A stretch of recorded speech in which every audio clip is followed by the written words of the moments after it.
Yo, what's up with y'all boys and girls, man? Hey, it's Jay Briggs here on this money-making Saturday. I ain't gonna lie, I want to say it. We're low-key out of the dog days of summer. This time next week, college football will be here. We'll be waking up, watching Good Morning, on football or whatever. I forgot the name of it. It's called Pick Dog's Morning Show. We'll be watching that, of course, for sure too.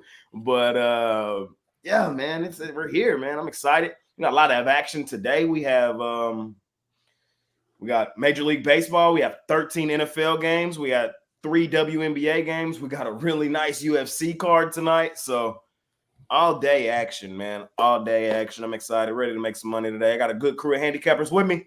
Y'all know who's here, man. Money Man Mitch. What's happening? Not much. It's glad to have everybody here. Got a good group, solid group of cappers. So it's going to be a good show. NFL preseason, I really struggle with it. So I'm interested to hear what everybody else has to say about it. I did videos on it. I'm still not even sure what I talked about in those. And Major League Baseball, I've been chopping some wood here the last couple of days, been going exactly even. Been losing my run line play, winning my money line play. I've only been putting in 2 plays the last 2 days. Today I have a lot more picks, but it was like I've been winning my big play that I put up for sale. The one for long-term members I've lost the last 2 days, and so it's like exactly dead flat, which really isn't that bad. I mean, because there's been a lot of landmines out there. Baseball, I've said it all along. After the All-Star break, or not after the All-Star break, after the trade deadline, it just gets really hard because you have really, really big lines. And it's like, it's very, very hard to navigate, even on run lines and stuff. I mean, we saw last night with the Astros. I'm sure a lot of people took it up the pipe on that one.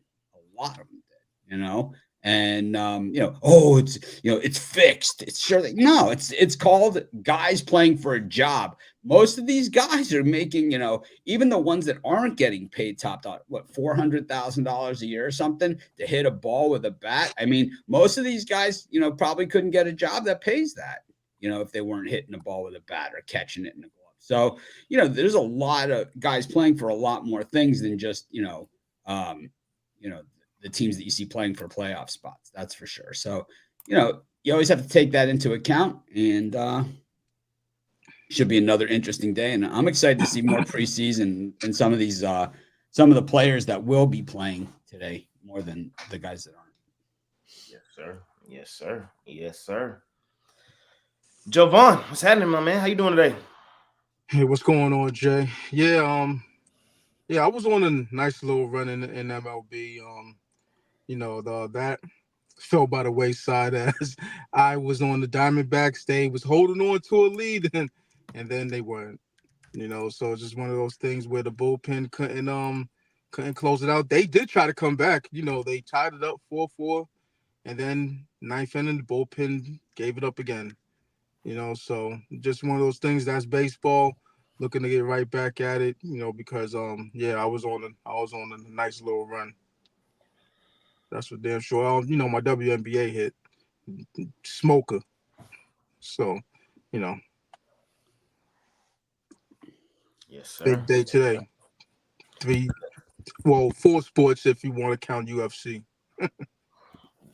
I'm excited for that UFC fight tonight. Like, I'm not the hugest UFC fan, but when Izzy going, and especially with this fight, oh yeah, gotta be tuned in. Big guy McMorty, how you doing today, sir? Oh, I'm okay. No complaints. Off a losing day last night, I did have. I'm sure Rod watched the game. Just a horrible loss with Saskatchewan. But that's the way it goes. Can't win them all. And looking to bounce back today, I've got side and total winners in the CFL game tonight. So, but yesterday's game was rough if you had to watch it as I did. Yes, sir. I ain't been too much tuned in at all to know CFL. They don't have a CFL team in Dallas, I understand. But as I say all the time, the money's spending the same. The money's spending the same. If you got an edge, you got an edge. So. We did have an edge, except this kicker couldn't hit a kick if his life depended Oh on my it. I think he's God. got to get cut. He missed 4 field goals. Wasn't even close, and then one of them One got gets returned for a touchdown. Right. He should get shipped to the Canadian League. Well, he did. So I don't know what happened in the Canadian League, but he's got to get shipped there next because it wasn't even that one was ugly. It was like way right. It was like, where are you kicking it to, man? I mean, there's been 4 Canadian Football League players that have ever done anything in the NFL, right? I mean, maybe 5. I mean, 3, 2, 3. Warren Moon. Warren Moon and Warren Moon. Warren Moon. You had what's his name from San Francisco? He came up here for Garcia. Jeff Garcia. Jeff Garcia, yeah. Garcia came up for a little bit, and then what's his name? Who played for Boston College? He came Doug up. Flutie. Flutie came up from. The Rams had a quarterback in the 80s. Dieter Brock, was it? Yeah, so the players that used to threaten to go play in Canada was always like the threat from the draft choices. So like the Dolphins had a guy that did it, David Overstreet, and he was a first-round draft choice. He went to play in Canada instead. Didn't Rocket Ismail play in Canada? Yeah, Rocket Ismail went to Toronto. Yeah, they scooped him up. Yeah, back. Rocket Ismail. So that was always the big threat. I'm going to go play in Canada instead. And like most of the teams were smart, and they said, "All right, go ahead. Do you want to go to Canada and play? Have a good time, man." Your career is over if you do that.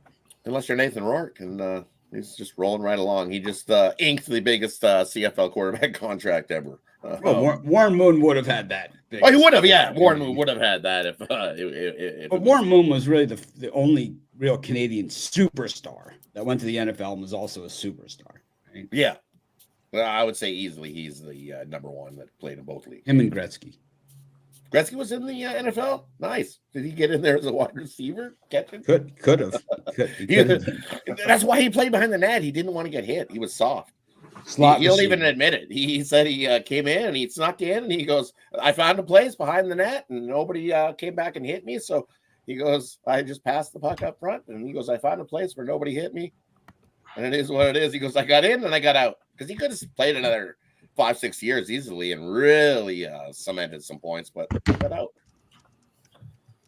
But yesterday, good day in baseball. I lost my WNBA play. The Seattle Storm decided to not show up for the second half. I don't know what they had in the halftime break in that one, but they had a nice lead and then just fell off a cliff in that one. Those happen. And then happens a lot in the WNBA.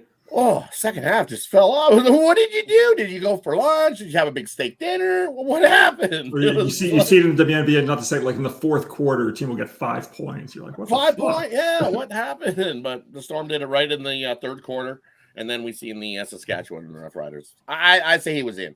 It was the big controversy whether his foot was in or out or in or out. I don't think it would have mattered either way. I think they still had 30-something seconds. He would have run it in and scored. But the biggest thing was the guy missing so many field goals. Saskatchewan should easily have that game. But it happens. On to the next. There you go. And Tony T, how you doing today, sir? Doing good. Looking to bounce back from baseball. I took it with I had the Diamondbacks. That one that had hurt a little bit, but we'll look to bounce back today with the NFL and Major League Baseball. Looking forward to the preseason football. Looking to see the Raiders game to see who wins that quarterback battle. There'll be a lot of backup battles as well with the rest of the teams today here in week 2. I don't know if this will be the dress rehearsal. I know the Niners like to play starters deep in week 3. So interesting to see how it will play out today. Interesting. Yes, sir. We'll cook it up. I had a winning day yesterday. I went 3-3, but I scraped out some units. I scraped out probably $1.50. So it's a solid day for me, just trying to keep the momentum rolling forward, back-to-back winning days. I was on the other side of all y'all. I'm Mr. Diamondbacks, all right? I got the Diamondbacks and winning the World Series. I feel like yesterday was the day to hop off. I just had a great feeling yesterday was the day to hop off. Shout out the Rays, man. Shout out the Rays at home in the Trop. Man, shout out the goddamn White Sox, man. What about those Rockies again? And the Rockies, Tony, and the Rockies. That angle didn't work, right? When they first home game losing, they won, actually. Yes, yeah, they won their first home game back off a road trip. It was usually they didn't do so good in that first game, but yeah, happens. They got to win. Well, like I said, the Padres. They just have a number. Yeah, right. Rockies love playing the Padres. They're like, the Padres are tough. Yeah, right. Let's go. 7 of 10. Padres. The Rockies beat the Padres 7 of 10. Yep. Yep. They have. The one that really bit me yesterday was that under in that Mariners Pirates, bro. God damn. It's like the Mariners, I'm starting to figure them out a little bit. When they going up against a average, regular, everyday pitcher, they not finna hit. But when they see like when they got when it's a good actual pitching matchup, for some reason the game always go over. It's crazy. It's kind of crazy how it happens, but it snuck over the total yesterday. So that one was the one that bit me. And of course, as everybody let me know on Twitter, Jay, stop betting the Rangers. Jay, stop betting the Rangers. Mr. Red Glove on that mound today. We'll see what I do here in a little bit. The Rangers. I know what you're doing already. I can already tell you're taking the Rangers. Yeah, the Rangers. We'll see what I'll be doing in just a bit. I think we got 5-0 on this panel saying that you're taking the Rangers with blind. We'll blind it. We don't need to hear the write-up. We'll talk about it. So let's get our day started, fellas. Let's get our day started. We got a lot of ground to cover. Speaking of the Mariners and Pirates, they're the first game up today.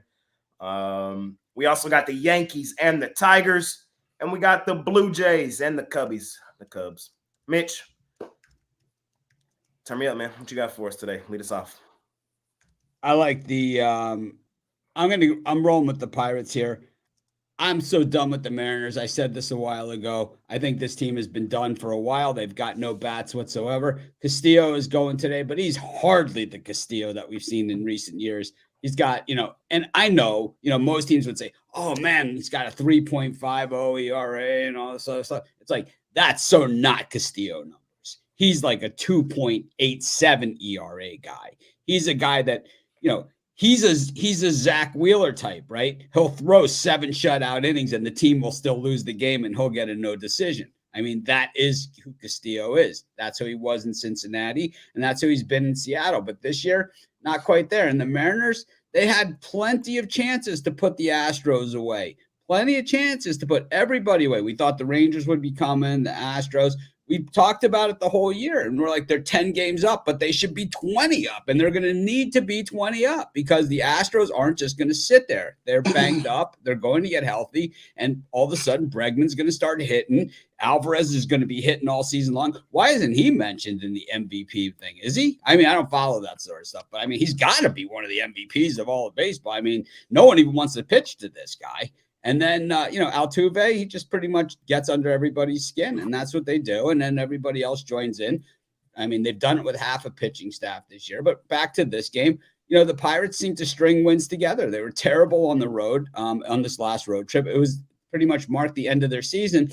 But I think for a lot of guys on this roster and a lot of things that are happening in baseball these days is that these are a bunch of young guys having fun playing baseball. And that's a good thing to have. They know that there's no pressure on them to win this year. Next year they come back. You got Skeens, you'll have Ortiz, you'll have Keller, you'll have, Jones will be back next year. They're going to have a very, very good deep rotation. They'll probably add another veteran, like they added McCutchen, back there. He's kind of the veteran guy now, and he'll probably be again next year. But it's like they have a very, very good thing going there, and the Mariners, they don't. Julio Rodriguez is back. Big deal. That's what I say. No one else does anything. I'm taking the Pirates, and now great value on that game as well. The other game that we said was the Cubs and the Blue Jays. Yeah, Chris Bassett is on my should have been traded at the trade deadline. Change of scenery players for the Blue Jays. I thought him and Gausman both would have been great trade candidates. Bassett, since the trade deadline, has really been a disaster. 8.40 ERA. He's disgusted to still be there in Toronto getting paid in fake money. It's just, it just doesn't even make sense. I mean, I don't know how these contracts work, but unless he's getting paid in US dollars by a Canadian team, which I don't think they do, he's probably mad about that too. I mean, probably wishes he was still in Oakland getting hit in the face with line drives. It probably feels like it out there playing for a team that just absolutely can't win no matter what they do. And then what's the other game? Yankees. Yankees, Tigers.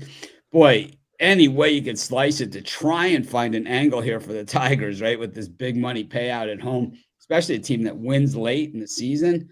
But the Yankees absolutely own the Tigers, and Rodon, for as much as I've hated him for a good portion of the season, he kind of has saved his best for last. 2.60 ERA over his last 3 starts. Keter Montero going for the Tigers. He's certainly not any answer. But I did find a good Detroit pizza place near my house called Death by Pizza. So that's kind of the nicest thing that's happening with Detroit these days. It's a different kind of crust. It's like a light, airy type thing. It's not like Domino's. It's kind of like this light, airy type of crust. You definitely want to get one of the side slices because it's got like the cheese coming over, something really good going on there. It's surprisingly good. You know, I'm in on the Detroit pizza. I'm out on the Tigers today. I'm going to take the Yankees and lay the run line. Fair enough. Have you had the Detroit pizza? Not Love bad. it. Not bad, right? It's pretty good. Great. It's great, right? Who would have thought?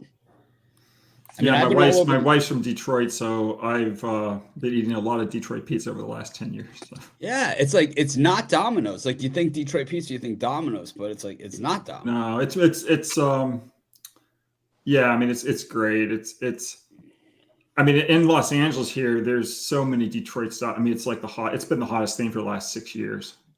It's like the cheese kind of runs over. They've had it I've seen it around for a while. I just was afraid to try it. But is it a rectangle pizza? It's square. It's like a Sicilian pan kind of thing, and it's like they put the cheese on, and then the sauce goes on top of the cheese. You know, so it's like that, and it's sort of like how to describe it. I don't know. It's in between. It's in between a Chicago and a New Haven. It's kind of like right in between. But it's kind of like also got the cheese goes. It's kind of like a caramelized cheese. On the side, so it's kind of like that famous one in Chicago, Pequod's. It's like sort of like Pequod's, but Pequod's is a different crust and it's round, but it's. I didn't love Pequod's. I lived in Chicago, not too far from Pequod's. I was a Lou Malnati's guy. Yeah, I like Pequod's, but it's Pequod's crust is a lot, and I'll tell you that's like a lot airier. I don't know. You let your dough rise longer. That's how you get the airier crust? Is in when those people their dough rises a lot more and it gets more air bubbles and more airy. That's why it gets that thick, airy, light crust. Lessons on Detroit pizza from I love Detroit pizza is the square one. That's all I make at home. I make the dough and you let it rise. It comes off. Well, Rod, no one would expect anything but a square pizza from you. Well, it is a square pizza. Yeah, square pizza. It's more rectangle though. More rectangle. Make the pizza. What you like it in this slap, my man? You talking to me? Yes, sir. All this pizza talk got me hungry. No, but yeah, I'm gonna roll with the Pirates. You know, it's just I'm just playing the number. I'm playing the plus 130, and you have two teams. You know, one team just ended their losing streak. The other team, their losing streak continues. It's a shorter losing streak. It's gonna keep on going. You know, that's how I'm seeing this. You know, after a 10-game losing streak, you know, the Pirates should get a consecutive win in this one, even with Bailey Falto on the mound. So give me the Pirates. Give me the under in the Yankees Detroit game, Tigers game. You know, it's all or nothing with the Yanks. Either they're smashing the ball with Judge and Sudo, or they're not hitting at all. They're not getting timely hitting, you know. So I don't think they get to Kyler Montero in this Tigers bullpen all that much. On the other side, you got Carlos Rodon. You know, on the road, you know, for the most part this year, he hasn't been backable. But you know, the Yankees have won his last 4 games, and he has pitched better. So I think this is an underplay for me. That's the only way I could back this, take this game. And I'm on the Chicago Cubs on the run line. And I don't want to be there, but that's where I'm at. Chris Bassett, he's been horrible as of late. Meanwhile, Justin Steele, he's been looking like the old Justin Steele, the good one. So I like to back to pitching in better form, and that's the one for the Cubs in this one. So give me that on the run line, because 170 is just way too much. There you go. Big Guy McMorty, talk to me. I'm going to echo what a lot of guys have already said. Mitch mentioned that Luis Castillo has not been Luis Castillo-like this season.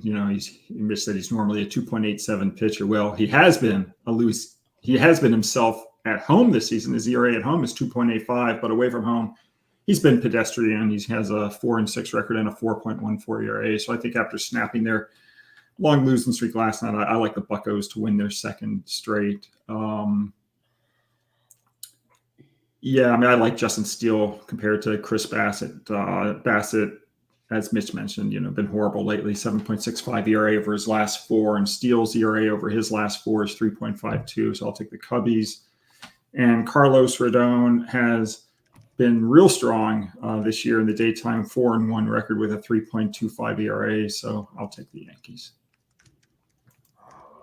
Yeah, I got to agree with Big Al. I'm going to take the Yankees extendo, as Jovan would say, -2.5. Kyler Montero at home, still winless at home, 0-4 with a 6.47 ERA at home this season. So I think the Yankees bats can get to him the way they've been smashing right-handed pitching over the last 10, hitting 292.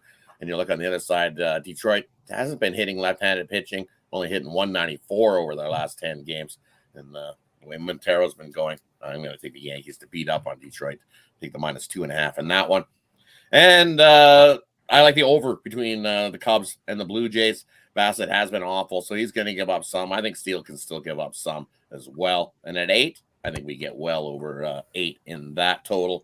And I would the Jays have lost 11 as a road dog versus the NL. So as a dog here again, I got to take the Blue Jays to end that streak. 11 straight losses. I don't know when that happens. I think the Blue Jays come in and duel in this one. I don't think either of the starting pitchers equate to who gets the win. Give me the Blue Jays at the plus price in that one. There you go.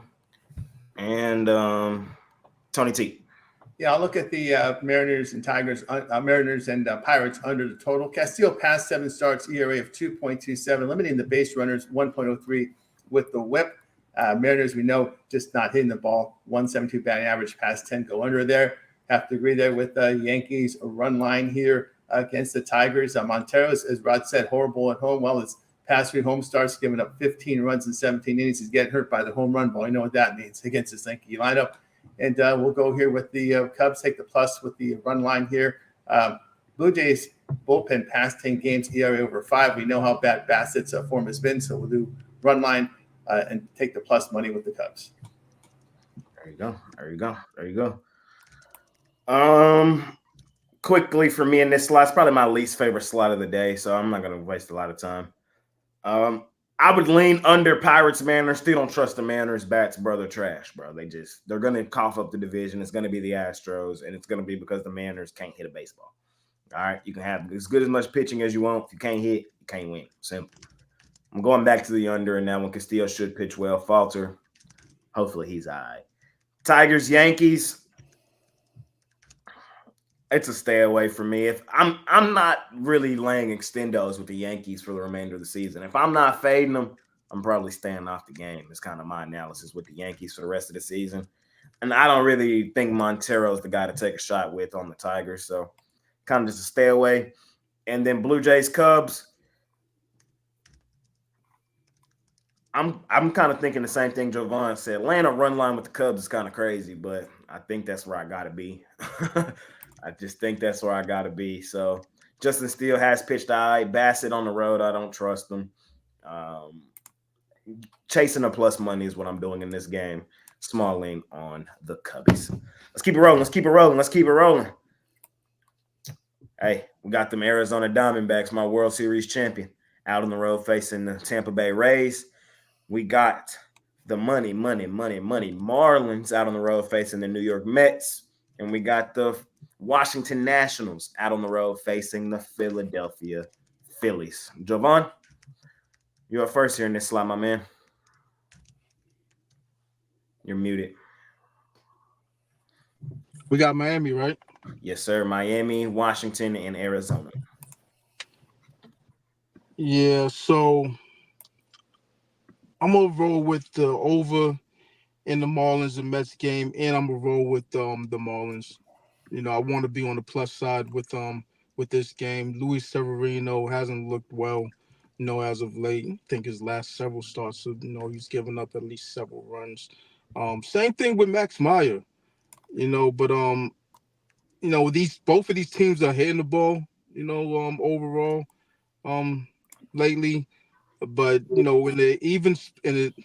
what I would consider an even spot, given the pitcher's form and the way they're hitting the ball and their bullpens, basically running with the same numbers, last 10.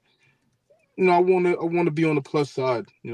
That's really all it is. I'm looking for value in this one. So expect this one to go over, and I expect the Marlins to get it done. Even though Christopher Sanchez got rocked his last start, I'm on the Phillies to get it done in a big way. Pull out the external clip for this one. Mackenzie Gore, I just haven't liked what I've seen from him for a while. And, with him being a lefty, and the Phillies crushing lefties, yeah, there's only one way to go for me. And that's on the Phillies, and that's starting at -2.5, to get to get that good plus money. There you go. We got McMorty. What you got for me? I'm going to agree with Jovan. I mean, Max Meyer, he's got a big dichotomy between his daytime and nighttime splits or whatever. He's perfect 3-0 in the daytime with a 2.95 ERA compared to 0-2 and 4 nighttime starts with a 7.5 ERA. So I'll take Miami plus $1.60. Sanchez, his home road splits are unbelievable. At home, 6-3 with a 2.32. That's obviously super. On the road, 2-5 with a 5.53 ERA. So I'll lay the $2 with the homestanding Phillies. And what was the third game? Arizona. Oh, yeah. I'll go with Zach Gallen. 3-0 in his last 5 starts with a 3.18 ERA. Small road favorite. I'll take Arizona. There you go. All right, talk to me. And for me in this time slot, I like the under between Miami and the Mets. We seemed to go over yesterday, and just as Al mentioned, Max Meyer in day games, he pitches lights out. So I think the Marlins come to play in that one. And Severino at home is where he pitches his better ball, not on the road. So I like the under 8.5 in that one, lower scoring one. And with Arizona Tampa Bay, I think it's going to be another close, tight game. But Zach Allen on the road, not where I want to be putting my money. Give me Tampa Bay. Tampa Bay is 6-0 as a home dog versus an NL opponent. They got the win yesterday. I think they get the win again. Arizona drops 2. I don't want to put my money on Gallen on the road. He pitches his best at home, and I've seen him on the road at times. Ooh, it's been ugly. So give me the Rays in that one. And I like the over Washington and Philly. We seen it go under yesterday. Today is the day of the bats come to life. Gore on the mound. Sanchez hasn't been great either. Gore hasn't been great. I think we easily get over 9. Double digits in runs. Washington, Philly. There you go. Tony T, talk to me. Yeah, here late, getting into the second half of August, I look more at current form now, and I'm going to be looking here at the over Miami, New York. Meyer passed 4 starts, 17 earned runs, and 19 1/3 innings. Severino passed 3 starts, 15 runs, 5 homers, and 13 innings. Both bullpens have been blown up. Go over there, Miami, New York. Diamondbacks in Tampa Bay. I will look at the Diamondbacks here, just based on Gallen allowing one earned run or fewer in 3 of 5 starts. We have seen Spring struggle in 2 of his 3 starts. And, of course, the Rays bats have been ice cold. We'll look here at that Arizona spot. And, of course, Washington and Philadelphia. Gore's form is just horrible. Past 7 starts, ERA near 8, whip of 2.18. He's getting crushed with bad control. Sanchez, it is what it is. Past 3 starts, 14 runs allowed in 16 1/3 innings, 4 homers. Philadelphia bullpen past 10 games, ERA over 5. Go over Washington and Philly. For me, I'm taking the Mets. I'm laying a run line. I know Severino, his last couple games, he hasn't been in the best form. But when you kind of go back and look at it, when was the last time he had great form? It was against the Marlins. In that game, he pitched. Let me pull it back up. In that game, he pitched 6 innings, 2 hits, 0 earned. And that was in Miami. I think he can find his stuff again here. He did get hit by the Mariners and the Rockies in his last couple, but Mets, this is a must-win style series, bro. Like, y'all have no room for error, none of that. Y'all got to get it done today. We saw him beat up on the Marlins yesterday. Not overcomplicating this one. Come on, Mets, Metropolitans. I'll lay it with them boys today. I would also lean towards the Nationals. Everybody's already said what's up with Mr. Chris Sanchez, and I'm just going to repeat the same thing they said. He's fadeable. He hasn't been in great form. Mackenzie Gore, if y'all didn't know, he invented the internet, and because of that, we can come out here and get a dub today. So I'm going to lean on the Nationals. I told y'all yesterday, I felt like it was a really, really, really, really great spot to take the Rays at home at the crib. The Diamondbacks, they're not going to win every single game for the remainder of the season. With that being said, though, I said I'm probably going to be on them the next 2 games. We got Gallen and Kelly coming up. Yeah, I mean, just look at this Diamondbacks rotation as it starts to take form, bro. These boys is going to be lethal, and their bats starting to hit. We've seen Corbin Carroll start to hit home runs. He had like 2 home runs the first half of the season. He got 10 the second half of the season. So I kind of low-key like a Corbin Carroll home run today. And I like the Diamondbacks to get their get back and possibly make it the rubber game tomorrow. So give me Arizona, my guy Zach Gallen. I will say I am a guy who loves backing Gallen much better at home. Much better at home. He's not quite the same guy on the road, but I think today he'll be just enough. He'll be fine and get the Diamondbacks and give me Arizona. Mitch. I just wanted to add Marte's status. He told the media yesterday he expects to play today, but there's still no official on Marte in the lineup. Sure. Talk to me, Mitch. I like the Marlins here. Probably go reverse run line on this thing with Meyer. Severino's been just absolute straight garbage recently. And when you look at kind of the pitching numbers here, you know, Severino certainly has been hit a lot harder over his last 3 starts than Meyer has. We get into the whole home, away, day, night, and all that other crap. They're basically the same pitcher. So you're getting almost, you know, this gigantic price on basically the same pitcher. And the Marlins bats actually stack up better statistically over the last 10 games. So basically you're getting the better team, better pitcher at plus odds. I will take that with the Marlins. I see. I just see what you tried to do right there. But I'm gonna let you make it. What? I just went over the numbers. I know. No. Better team. Yeah. It's the fucking Mets. Look, the only thing missing from the Mets is my David Grohl bobblehead. Look, I got my Mets bobbleheads. I got the whole band. I got Billy Joe, right? Green Day. I got Blink, right? I got Def Leppard. I'm only missing David Grohl, and he'll be here today for the whole band of Mr. Met bobbleheads. It ain't gonna save their ass today, man. They're not. They're like basically an overpaid Marlins. They're getting in the playoffs. You might as well get ready. They're in the right.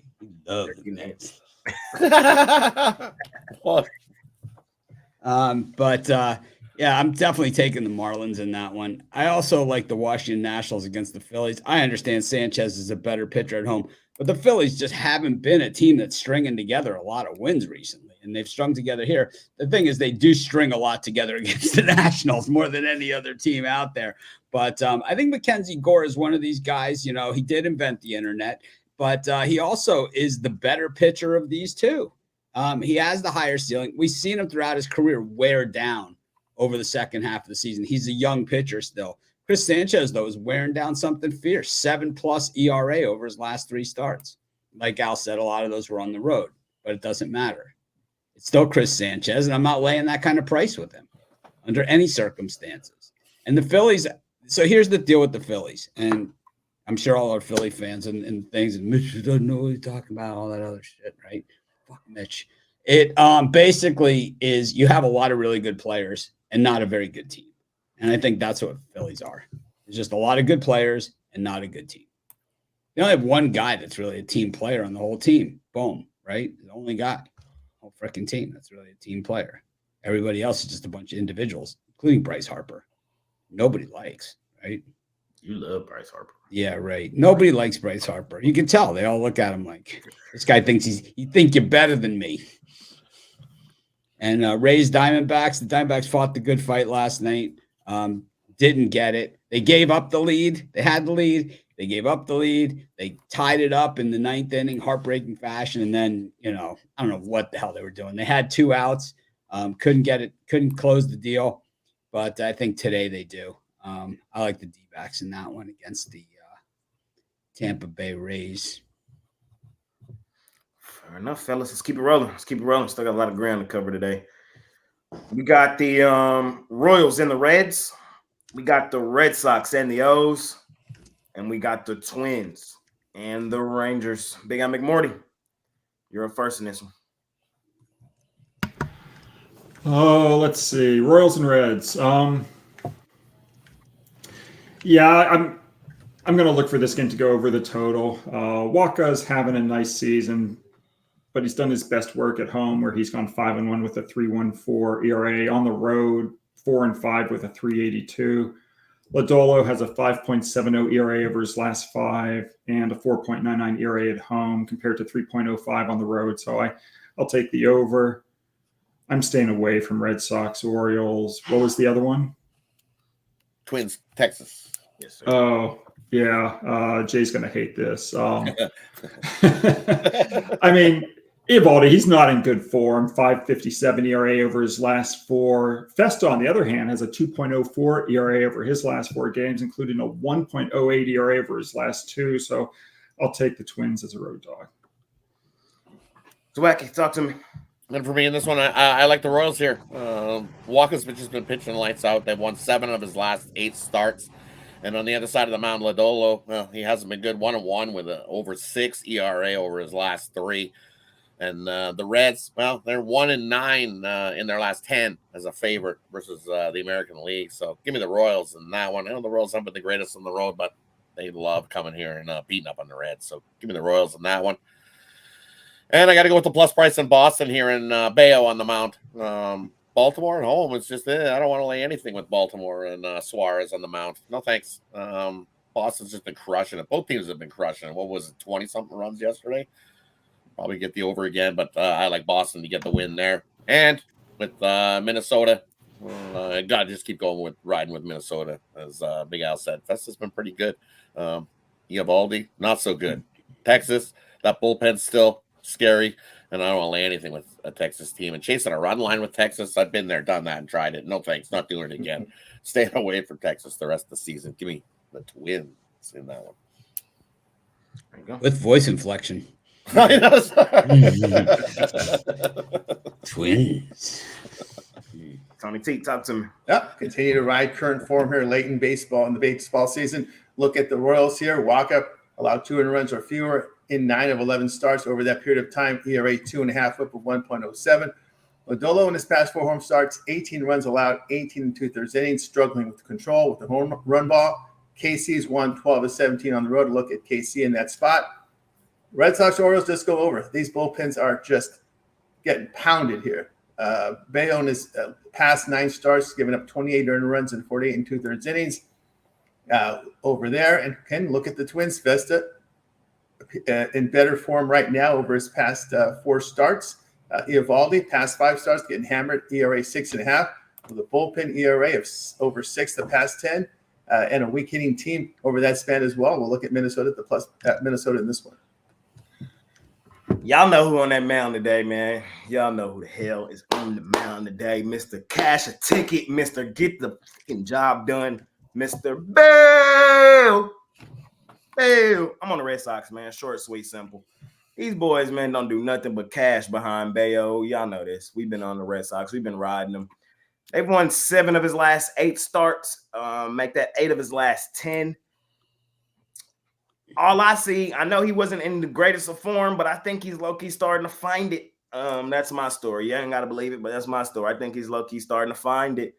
I got to rock with my guy Bayo. Continue to print money this season. I think the Red Sox, come in this game and get it done again. I'm fading the O's. The O's, they're not the mighty O's like everybody portrays them to be. It's probably going to be some offense in this game. Wouldn't be surprised if there's some offense, but even if there is, I trust the Red Sox playing behind Bayo in high-scoring games. That's all they do. So, hashtag love that dirty water. Y'all also know who on that mound today, man. Mr. Red Glove Man, bro. I don't care. Y'all can fade me. Y'all can take the Twins. Y'all can beat up on my team. We will. Until the season is over, we are still the World Series champs, bro.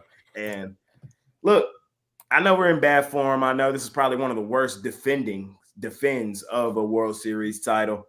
But I still, in my heart, man, believe today we're favored at home for good reason. Eovaldi, find your shit today, bro. I've seen you at home too many times to know that you can get it together. The Twins, they're fadeable. I got to give them credit. They haven't been as fadeable this season, and they low-key are hot right now, but it just creates more room to fade them. It's been a tough series. Like, the Rangers ain't just been kicked the crap out of in it. Fandom pick, as y'all know. I'm on the Rangers. Y'all knew that, though. Yeah, that's right. And I'm still in fade Royals mode, bro. They're not good. The Royals are not that good. They're just not. The Reds, what makes me nervous about this game is the Reds, when they lose a game, the Reds are a team that stacks wins and L's in bunches. So they stacking L's, man. I know. They finally just came off their winning streak. So today, the day they stack another L. We'll see. Yeah. We'll see. But they're favored at home for a reason. That's how I see it. You know what I mean? The mighty Royals against the 50-50 under 500 Reds. The Reds are minus 125 at home for a reason. I'm a rock with Nick Lodolo, fading Waka. Waka has been in better form recently. I got to give him credit. Earlier this season, he was a straight fade. He's been much better recently, but wouldn't be surprised if he returned to current form. Lodolo pitched well at home on a Saturday. Give me the Reds. Mitch. Yeah, I like the Reds in that one. I don't love them, but I like them. The problem I have with Kansas City is that 188 batting average over the last 10 games versus left-handed pitching. It's also that bullpen ERA of 4.83 over the last 10 games. Both those things for what should be a crappy game from start to finish. You don't want to have a bad bullpen. You don't want to have a team that can't hit lefties against a left-handed starter. It's just bad. And the Reds are bad and all that other stuff. They're not hitting righties all that well, but, their bullpen 1.97 ERA over the last 10 in a game that figures to go to the bullpen in the hitter's ballpark. Take a shot with the Reds at home in that one. They're favored, like Jay said, for a reason. I'm not sure what that reason is. They're not getting any of my real money, that's for sure. But I'll make the pick on the show. The other is that we have is the Red Sox-Orioles. Jay and I were pretty adamant when Costi gave out the Orioles minus 4.5 yesterday on the show. Me and Jay beat him up to a pulp. And Costi said, stop picking on me. Right? And whatever, we laugh-tracked them. We bashed Corbin Burns. And then we started making up fictitious tweets that Cooper Criswell may have sent, including calling Corbin Burns and the rest of the Orioles his bitch for that game. And, that's pretty much exactly what happened in that one. So I'm going to stick with the Red Sox. The Orioles are the most overrated, crappy team out there, man. And they look exactly like the team that got swept last year, except they actually look worse. I think they look worse than the team that got swept out by the Rangers last year. They're going to get swept out again. They're probably going to be a wild card team again. They're going to host that wild card game and get swept out by, it could be the Mariners that they play or something. It might be the Astros. Yeah, right. It could be one of those two teams. It could be the 50-50 Twins. It could be anyone. Okay. But anyway, it's looking like it's the Twins. But I like the Twins against the Orioles. I like everybody against the Orioles of the playoff teams, man. These guys, it's like I don't get it, man. I don't even get it. I don't even understand the moves that they make. I don't even get it. It's like, Zach Eflin? Are you freaking kidding me? That's your answer? It's like Zach Eflin is your answer. It's like, that's no answer. Craig Kimbrell, that's your off-season solution. It's like, that's no off-season solution. The Astros have Hader. I mean, come on. I mean, seriously, man. Like, get it together, man. The state of Major League pitching isn't at an all-time high. Let's just say that. Yeah, but you know what you do? You take one of these starting pitchers that's kind of washed up and on the second half of their career, and you make them your reliever, and that has worked so many times. The Dennis Eckersley, man. Yep. It's like that's what you do. I was going to say this. I don't know if y'all saw this earlier in the week. I kind of hate to open this can of worms, but I kind of want to know what y'all think. Did y'all see earlier in the week they said that they were looking at doing a mandatory 6 innings for the starting pitcher? Yeah, I seen that. Yeah, I seen that. I and I was like, ooh. Well, the issue here is a discrepancy in pay now between starters and relievers. Look at the Lugo situation. He forced himself out of the Mets because he didn't want to be a reliever. It's tough right now to get an aging veteran to want to look like a guy like Walker. This is his contract year, right? He's pitching well.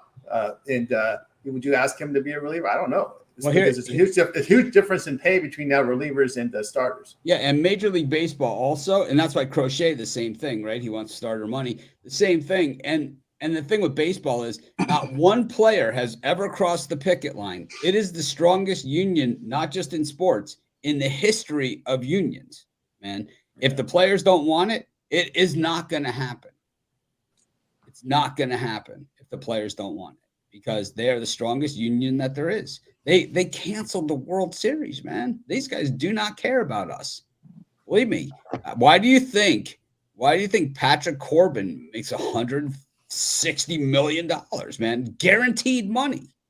Guaranteed money, man. There's some horrible contracts out there. Guaranteed money. It's like that's the only sport that has the guaranteed money. I mean, football doesn't have it. They say it's guaranteed, but it actually isn't in the NFL. But in baseball, it is guaranteed. Football guaranteed money is different. It's like a portion might be guaranteed. Signing bonus. Yeah, signing bonus, man. I just thought that was interesting. Anyways, Rangers Twins. I mean, come on. You got a playoff team here against a team that basically has packed it in. Nate Eovaldi himself has packed it in. He's big game Nate, but the problem is he ain't pitching any big games anymore. He's basically just pitching out the string, and that's just not where he lives, So I think, while I was on the Rangers earlier this year and I thought that maybe they would, hit something, but Nate Eovaldi's been getting lit up like a Christmas tree, 7.07 ERA over his last 3 starts. He's been getting absolutely crushed. And David Festa, who has a very impressive resume coming into the majors this year, he was really one of the top pitchers in the organization for the Twins. An organization that is pretty much known for bringing in that big name, Johan Santana type guys, they really loved this Festa, and his first start of the year did not look so good. His numbers would be way better on the season if you took out some of those early season, his first couple outings. You take those out, he's like a 2 ERA guy. The Rangers are in for a world of hurt, man. They're batting 151 versus left-handed pitching, so as soon as this one goes to the pen, I expect to see a parade of lefties coming out against the Rangers. And, the Twins, they're batting about the same versus righties and lefties. And the bullpen, full 2.25 runs better over their last 10 games than the Rangers. This is the bad series for the Rangers. I mean, it's just at this point, if the Rangers were full tilt and they had Jacob deGrom and everybody's healthy and they're, playing for something. I mean, Adolis Garcia is finally hitting the baseball, but it's way too late. Way too late. I like the 50-50s in that one. There you go. Jovan. Yeah, I'm on the Royals. Not to say that, they've been winning against the Reds because they haven't. Last night they did. I just think that, I want to be on the side of Michael Walker. He's on the upswing as far as his form, he'd go through downswings, that's for damn sure, but as of right now, he's the pitcher in better form out of these 2 starters. Nick Lodolo, he has bounced back in his last couple starts, but I don't trust him at all. So give me the Royals in that one. I'm on the Red Sox. As we saw yesterday, Boston's bats absolutely cracked against this Orioles pitching staff. Starting with their base, Corbin Burns. I think they continue with today against Cade Povich. It's a pitching change as far as I could see. because it was supposed to be Albert Suarez. It's been said about Baltimore. I think they're a team that they're a little bit too young, to take it to the next level, and you see it in certain times of the season. Their bullpen, for a while they've been giving it up, but Boston's has since the All-Star break too. So I think Bayo, he's been battling. That's the one thing I could say about him. And judging by last start, he's looking to come into form. And the Red Sox, they win his games, as Jay said. So give me the Red Sox, and I'm on the Twins. That's one of the few predictions I made was, that the Texas Raiders were going to make the playoffs, and it's looking like it's coming to fruition. They just haven't been able to, put together a run to even really be in contention for a playoff spot. I mean, I guess it could still happen in the AL West, but as far as a wild card slot, I don't think that's going to happen. So unless they go on a crazy run, in the last 6 weeks of the season, I don't think they're going to make it happen. But yeah, with that said, Nate Eovaldi, I saw it, the last couple starts. He's just not a pitcher in good form. He's looking like he's packed it in, as Mitch said. So give me David Festa and the Twins. Alrighty. Let's keep it rolling. We got 2 slots left in baseball. Then we'll talk some football.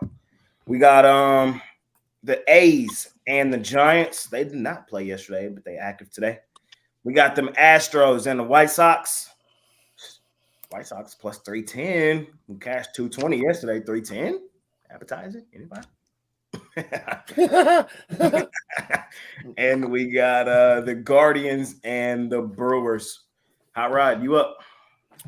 And for me in this time slot, we took the White Sox yesterday, first 5. So, you know what? If it's not broke, don't fix it. I'm going to take the White Sox first 5 again.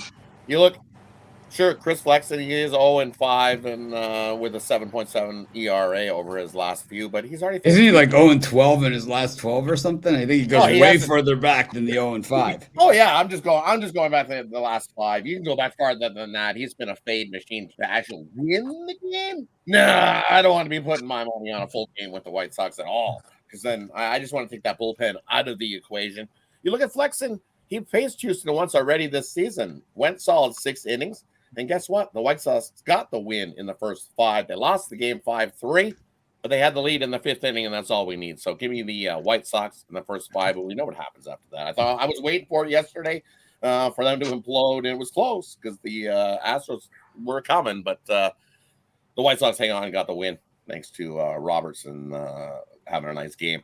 So give me the White Sox first 5 in that one. They've lost Flexen's last 17 starts. Yep. I'm a Flexen guy, but I reach my limit. I only bet first 5. Definitely not betting full game. Hope will crush your dreams. 17 is Hope will just crush your dreams. I was on Flexen. I mean, I've been there. I'm not betting a full game. He only needs to go 5. Come on, you need 15 outs, buddy. That's how many one-run losses? How many one-run losses in that 17? 1-800-GAMBLER. Probably would have been. Yeah, it's probably. I think the number's below. 2. Plus 1.5 came in twice, so that's it. Call 1-800-DGen. Yes, definitely. Maybe need a little help, but I'm going to sprinkle a little of my money on the White Sox first 5. It's profitable, so give it to me. The other one in this time slot, I like.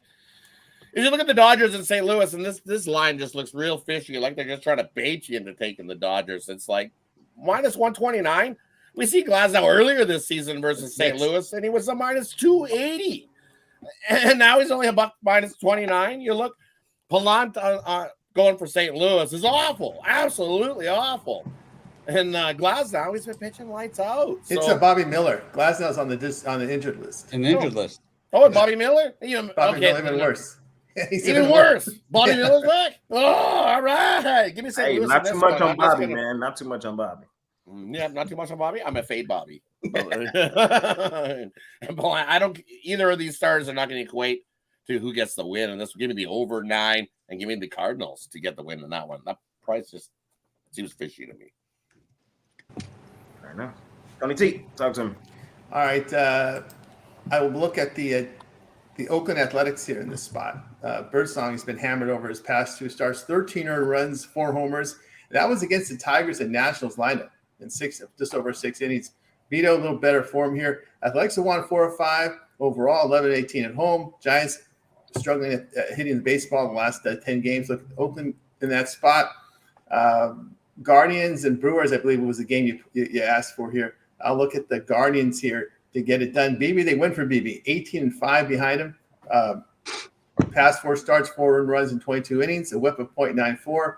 And Peralta has been hurt by the home run ball over his past 4 starts. So look at the Guardians in that spot. So it's not the Dodgers game; it's the Guardians. I thought he said Guardians. All right, either way, I'm fine. All right. Okay. I thought he said that too. So Rod started doing, so I changed it on the time. My bad. How bad? Who you like in the Guardians-Brewers, Rod? In the Guardians and Brewers, you know what? You look at the Guardians, and it's just one of those spots where they don't lose a whole lot of back-to-back games. So with BB on the mound and Peralta hasn't been great his last few. So I would go with Cleveland and that one to bounce back with BB on the mound. As Tony said, 18-5 in it starts this season. I think Cleveland bounces back and makes it a 1-1 series. Created a nice rubber game on Sunday. Them White Sox is 2-23 in Flexen's games this season. Hey, don't be a hater, man. Don't be a hater. 2-23, and they've lost 17 straight. Bro. Hey, but who's counting, man? Damn. Hey, I just want y'all to know my hate for the Astros runs deep. Call me a crazy man, bro. It's not a premium. White Sox stack back to back. Come on, let's do it. Let's do it. There you go. Flexing on a contract here. We're trying to make more than $1.75 million next season. Again, not a premium, not a game I'm putting a house or a farm on or anything like that, but I'll sprinkle a couple dollars on the White Sox today. It's worth a shot, in my opinion. To me, what it really comes down to is Hunter Brown is not a minus 400 pitcher, no matter how you slice it. No matter how you want to break it down, no matter how you try to Hunter Brown minus 400, I can't. This is the same guy that gave up. What did he give up earlier this season? 8 in the first inning? Like, come on. That was a long time ago. It was, but he still has those tendencies. He still has it in his system. I haven't seen it. He's been pitching better. I'll give him credit. He's been pitching much better. Second half of the season, he's been lights out.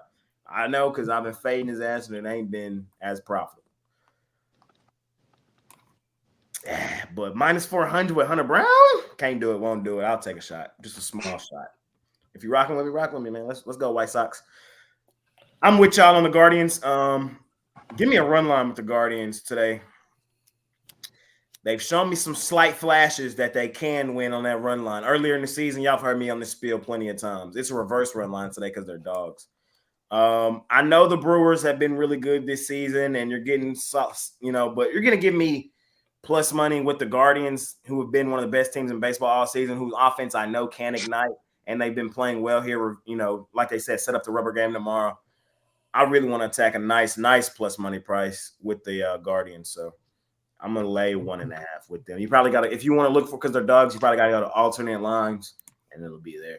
But I'll lay a run line with the Guardians, even though they're dogs. And then last but not least, I don't know if y'all know this, but one of the most profitable teams since the All-Star break is the Oakland goddamn Athletics, bro. I don't know what happened. I don't know what this team got going on, but these boys have been locked in, and it's hard for me to get off, man. It's just hard for me to get off the A's train.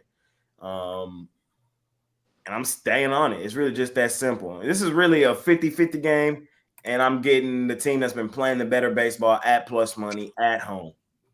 I'm stealing Mitch's thing from earlier, and I'm just going to flip it because I know the Giants is team. I'm taking the A's. What you like here, Mitch? Over the last 30 days, if you bet the A's every single game on the just taking the run line, you're up $50.50 if you're betting $10. If you've been betting the A's on the money line, you're up $78.60 on $10 bets. So not bad. I like the Giants. Birdsong has not been good recently, but I know he's got good stuff. He is one of the best swing and miss pitchers in all of baseball, and that's always a good thing to have in a big-time pitcher's park. The A's playing out the string here at home. This is their last days in Oakland. It'll be interesting to see how they are received over the last couple of weeks. The Astros and the White Sox, we're just going to pretend that it doesn't exist. Yesterday was a 14-game schedule, so I don't mind just doing 14 games today. I'm going to skip that one. And the Brewers and Guardians, the Brewers have won 13 in a row as favorites versus the American League Central. They make it go. They kick the extra point, make it 14 in a row against the American League Central. Freddie Peralta on the bump, taking the Brewers. 14 in a row as favorites versus the American League Central. After today. That's a pretty cool stat. Javon, talk to me. Yeah, it should be a premium pick, but it's not. I'm on Athletics. You know, this. I mean, you know, I know that Hayden Birdsong has some good stuff. I do. I was on him a couple games ago where he got shelled for 7 runs. You know, follow that up with a 5-run performance last game. You know, I got a nickname for this guy. Hayden, sing me a song, bird song. You know, so I thought you were going to call him Straight Money. I thought you were going to call him. I thought you were going to call him Otis. Bird. I thought you were going to call him Bird Poop. Sing me a song, Bird. No, so I don't. You know, I was really disappointed in that start a couple games ago. Then he followed up with a 5-run performance in last game. So I think there's probably something wrong with his mechanics. I haven't seen it, because I haven't watched those particular ball games. But when you give up 5, when you give up 12 in his last 2 starts, and prior to that, he was pitching well. There's probably something wrong. He probably has to go back to the drawing board and rework some things. That being said, Beto, he has pitched well in his starts, going I believe 6 strong in his last couple. Yeah. So Beto shuffle. The Beto shuffle, man. It's all systems go with the A's for me. And I'm on that Beto shuffle. And the only way I would play this White Sox Astros game is I'll take a Nerfy in that one. I don't think Flexen gets hit in the first inning, and I definitely don't think that they get the Hunter Brown in the first inning at least. I think if there's gonna be runs scored, it's gonna be a little bit later in the ball game. So I'll take a shot with the Nerfy in that one. He loves flexing. Big Al McMorty. Well, when I was a kid, I had an Otis Birdsong poster. No one will remember him. Anyway. I remember Otis Birdsong. Yeah. The old guys would. The kids won't. Birdsong's got a 6.62 road ERA. This is a big rivalry. I'm going to take a small home dog with Oakland. I mean, Chris Flexen's unbettable. Can't really say anything more than what's already been said. Hunter Brown's already pitched once versus the Chi Sox this year. Had a nice game, 1.50 ERA. I'll take the Astros to bounce back. And as far as the Brewers and Guardians, I mean, Peralta's not having as good a 2024 as he did in 2023. His ERA is up. His WHIP is up. Bybee's very good on the road this season, 6-2 with a 288. I'll take the underdog here. I know Milwaukee's, playing really well this year, but Peralta's just, dropped off a tiny bit. So I'll go against him.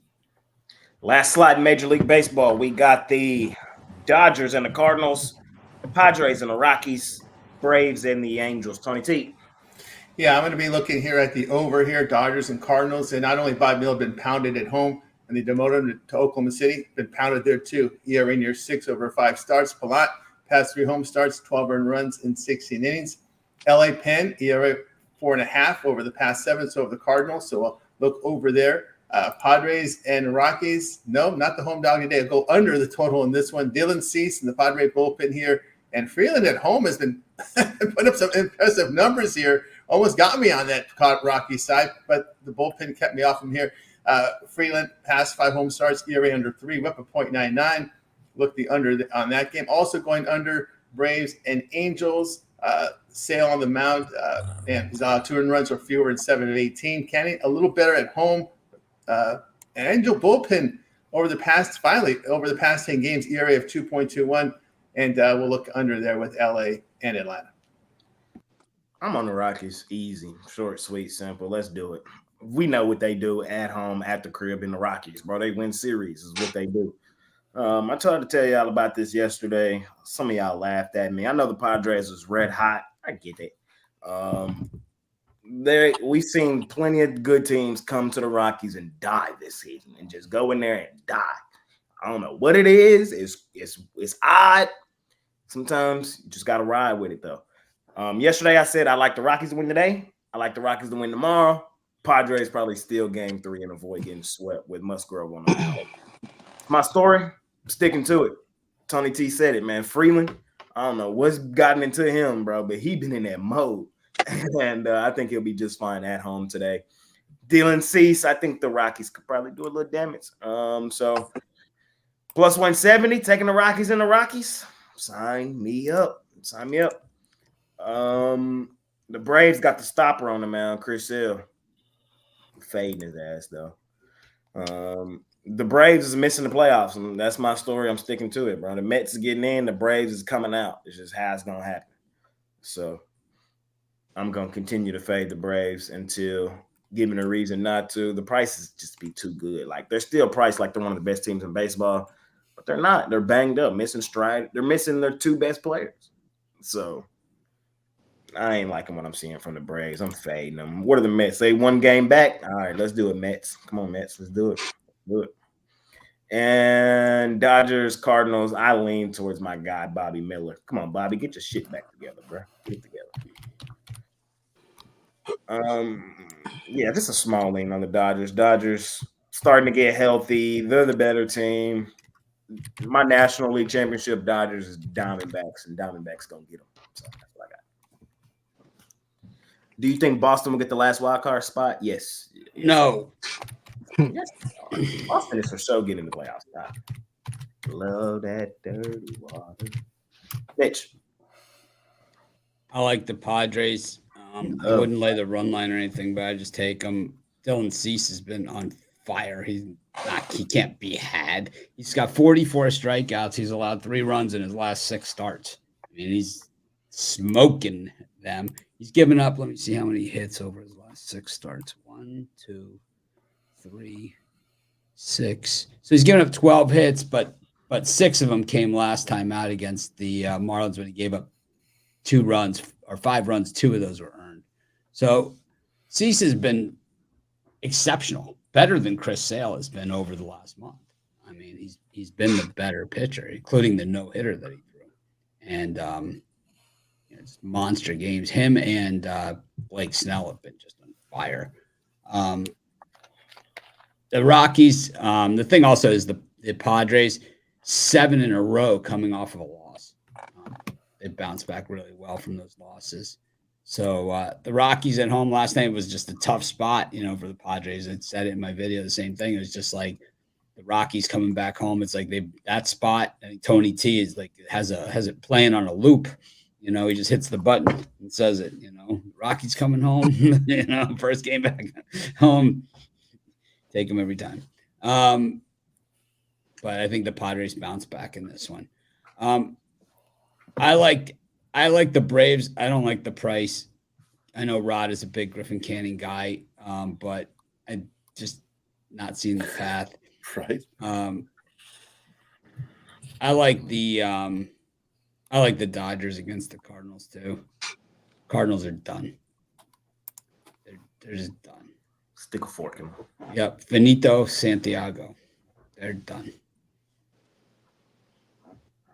There you go. Jovan, talk to him. Yeah, I'm on the Dodgers-Cardinals over. The Dodgers bats, they've just been hot, basically ever since a little bit before Mookie Betts came into the lineup, but then once he got back to the lineup, it's they've been scoring a lot of runs, and they've been giving it up in some of those spots, also including last night. So I expect for both of these pitching staffs to give it up in this one.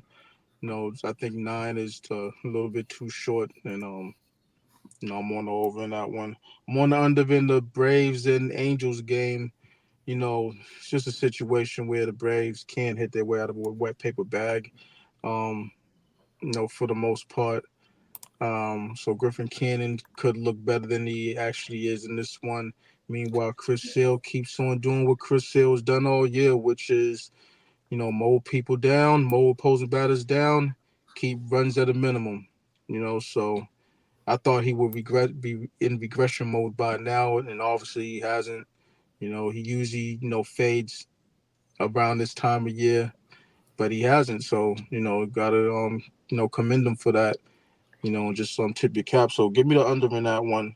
And I'm gonna run the first 5 in the Padres-Rockies game. I don't want the bullpens, being involved in this one at all. And being that it's in Coors Field, you're gonna get a bigger number as far as first 5. So take advantage of it. Kyle Freeland, has been among one of the better pitchers in this league, and Dylan Cease has been bar none. So give me the under first 5. But yeah. Oh, I mean, I'm not going against Dylan Cease, so that's all I'm going to say about that. As far as the Dodgers, Cardinals, I like the over 9 runs. Bobby Miller, his ERA is 12.00 in 5 road starts, compared to 1.64 at home in 2 starts. And Pallante has a 5.30 ERA at home, so we'll go over the total. And Chris Sale's another pitcher I really don't want to go against. 9-1 with a 1.73 ERA in his 13 nighttime starts. I'll take Atlanta with Sale on Saturday night. Man, I'm fading both their ass. I'm fading Sale and I'm fading goddamn Cease. Got to be there. Got to be there. But you got the Rangers.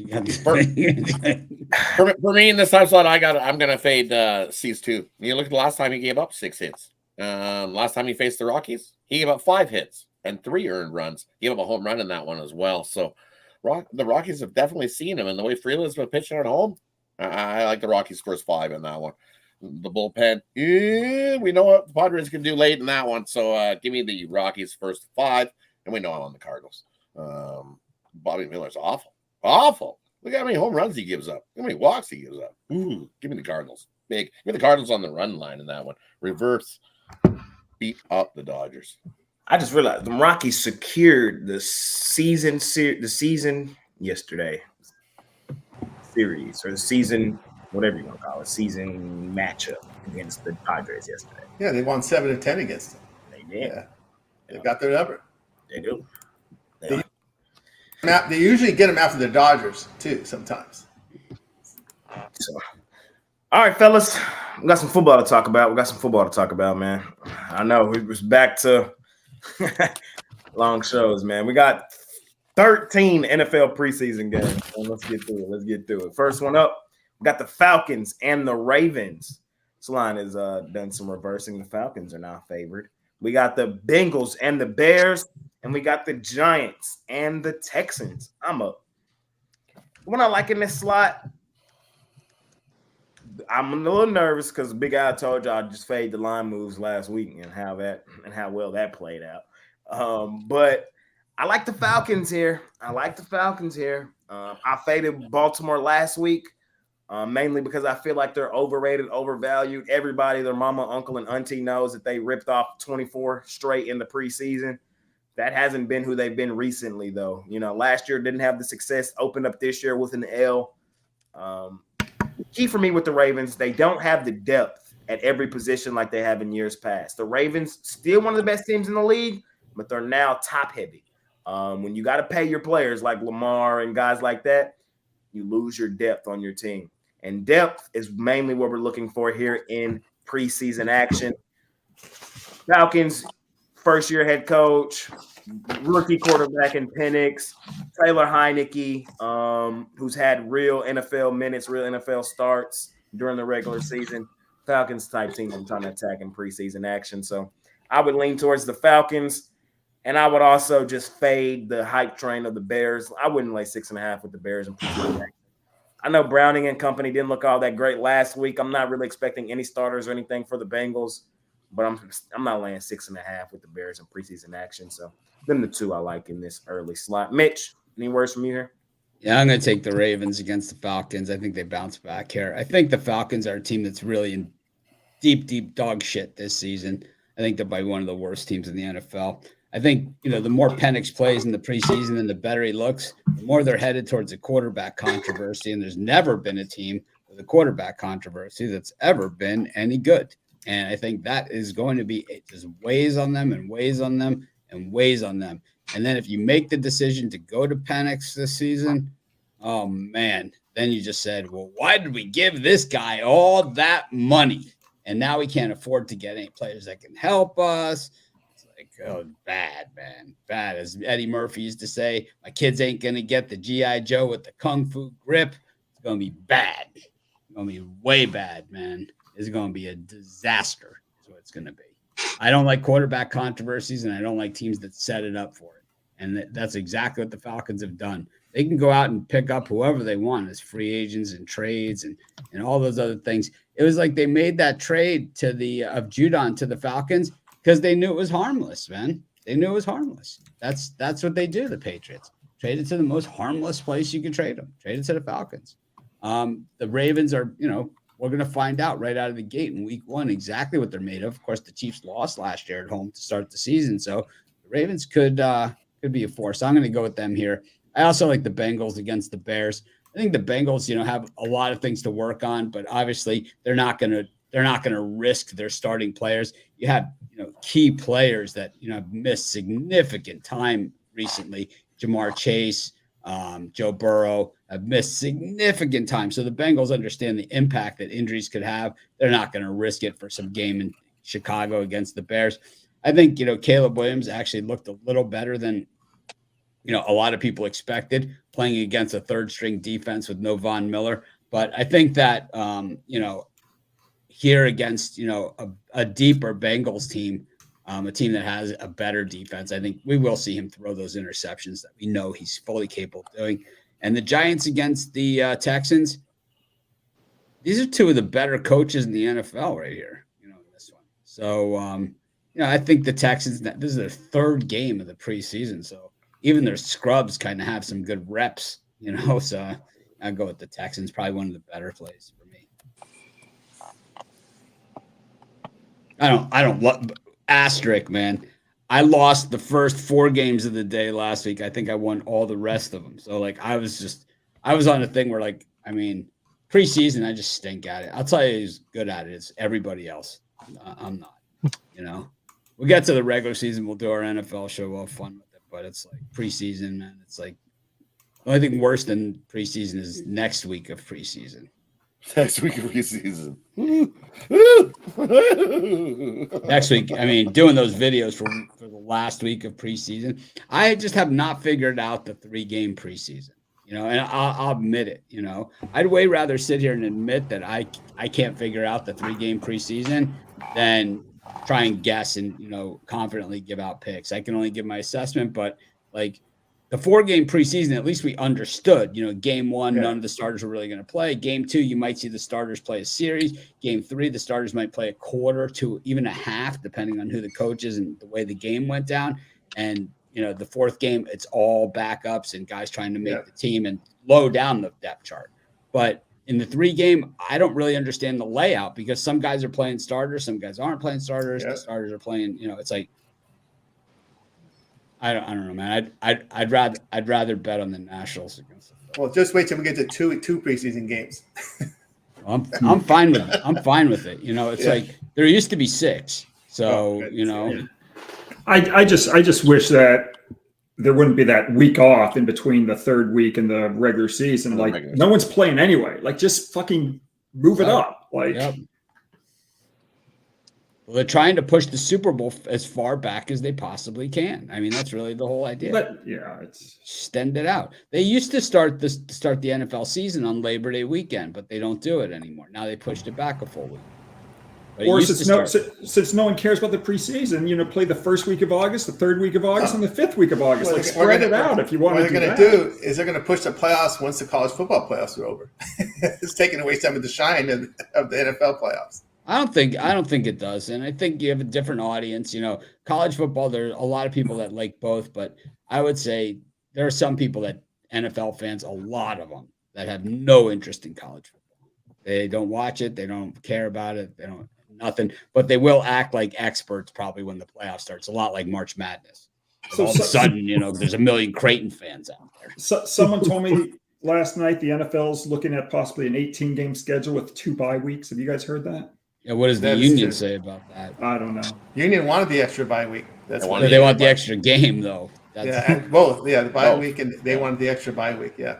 Well, maybe that'll get them back on Labor Day. They can start. Yeah, they want to get. I don't think they like that semifinal Thursday, Friday leading into the playoff game Saturday, Sunday in NFL.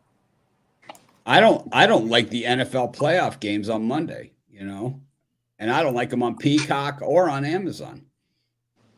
But they don't listen to me. Believe me, we've tried. Yeah, so I'm on the Falcons-Ravens over. There's a lot of opportunities for the Falcons to score last week with Penix behind center. I expect him to get the majority of the snaps, and I do expect him to get into the end zone at least once. Baltimore, I did like what Leary brought to the table, as far as what I saw from him. With this line being 35, I'm just playing the number to go over, just over that one, maybe a 20-17 score in that one. I'm on the Texans. You have a situation with the Giants where one of their backups isn't playing. What's the bum's name? He just got signed there. He's not playing. Yeah, Drew Lock. Yeah, Drew Lock. He's not playing. I think they signed some other bum off the street. It's a situation where I don't think they're gonna be able to put much together on the scoreboard. Meanwhile, Houston's in. This is their third preseason game. I think they're in form right now. So, give me the Texans, and I can't lay any crazy numbers with the Bears.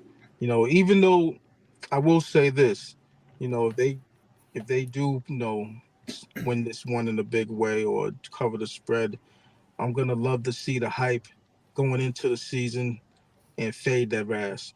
It's as simple as that. Because all this Bears hype is making me sick, and we know that in the NFL regular season it doesn't pan out how you see it, in the preseason a lot of times, and they could buy a whole team and I still wouldn't change my opinion on the Bears. They brought in a lot of talent, but will they put it all together? I don't think so. So give me the Bengals. I'm taking the points.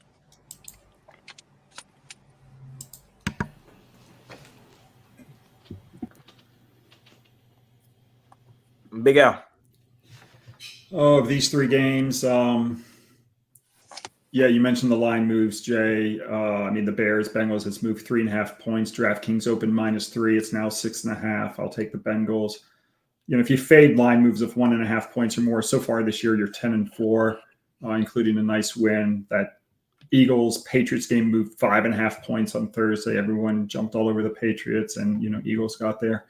The Atlanta-Baltimore game hasn't moved enough. It's only moved 1 point. I don't like either side. But I won't blindly fade line moves. Like I actually like the Giants. They opened up at +5.5. They're now +2.5, +3. I still like the Giants in that game. I'll take the Giants. Right. And for me in this time slot, I'm gonna lay it with the Bears. I know that line's moved, and that line's moved with good reason. It's been a tough week for the Bengals. Already starting out with injuries. You look, Dante Smith out, short season, torn tendon. 10 minutes later, running back Chris Evans, same injury, torn tendon. And the coach says for the Bengals that he's going to be lucky if he plays any starters. He's definitely not playing a whole lot after those 2 injuries in practice. So he's definitely got worried. Bengals had issues with injuries last season. So this preseason game, I don't see them putting a whole lot of effort into that preseason. And the Bears, we've seen what Caleb Williams has done, and I think he continues to roll right along. Give me the Bears, lay the points in that one. I like the over between the Giants and Houston. You look, CJ Stroud's going to go for Houston. They figure he goes at least a quarter in that one. And as Jovan said, the Giants, no lock. So Jones probably going to go a good first half in that one. For the Giants. So I like the over as both offenses definitely shine in that one. I'm going to go with the under between Atlanta and Baltimore. You got to go the other way. This Atlanta team's going to try to run 4 running backs this season. So I think they're going to do a whole lot of running with that offensive line and not put a whole lot of pressure on Penix to huck the ball down the field. They're going to try to get a running game going with Atlanta, and I think that's what they do here. Try to run the ball, and against the Baltimore team, even against that defense, even with the second and third stringers, I think they can slow up Atlanta. Give me the under 35 in that one. Tony T. Yeah, and that Falcon-Raven game, my line service is showing movement now. Raven's now the favorite, the Penny, Chris, and Circa here. So there's been a move there, so I'll stay away from that game. There's probably some news there. I'm going to look here at the Houston Texans. They went for Ryan the preseason. 3-1 to the spread. It would have been 4-1 if that Bears game would have resumed. I like the Texans defense, their depth there, and the quarterback battle there with Mills and Keenum competing. So of the 3 there, I like the Texans. All righty, let's keep it rolling. I'm gonna do 4 in this slot. We got the Lions and the Chiefs, Vikings and the Browns, Bills and the Steelers, and Commanders and the Dolphins. Mitch, you're up here. Yeah, I'm just writing down some statistics. I just got I signed up for some of our competitors' newsletters just to see what they're doing. And I found one that's just freaking straight gold. Their pick is in the Raiders-Cowboys game. I'll let you guys know what it is, and I won't reveal who they are unless somebody asks me. But let's just say here's their last. I mean, these guys are the worst of worst handicappers on the planet. Their last, I know that since I've gotten the newsletter, which is about 2 weeks, they've had at the most 2 winners. I mean, these guys are the worst of the worst I've ever seen, and they do have a pick in one of tonight's NFL games. So they took the Guardians last night. Before that, they had the Patriots -2.5. They lost that. They had the A's-Mets under. That game went to 10 runs. They lost that one. The day before, they had the Brewers against the Dodgers. The Brewers lost 7-2. They had the under in that Braves-Giants game. That was the Snell-Sale game. So that one did go under. That was their one winner. And I'm still going back. Last Sunday night, we all remember this one.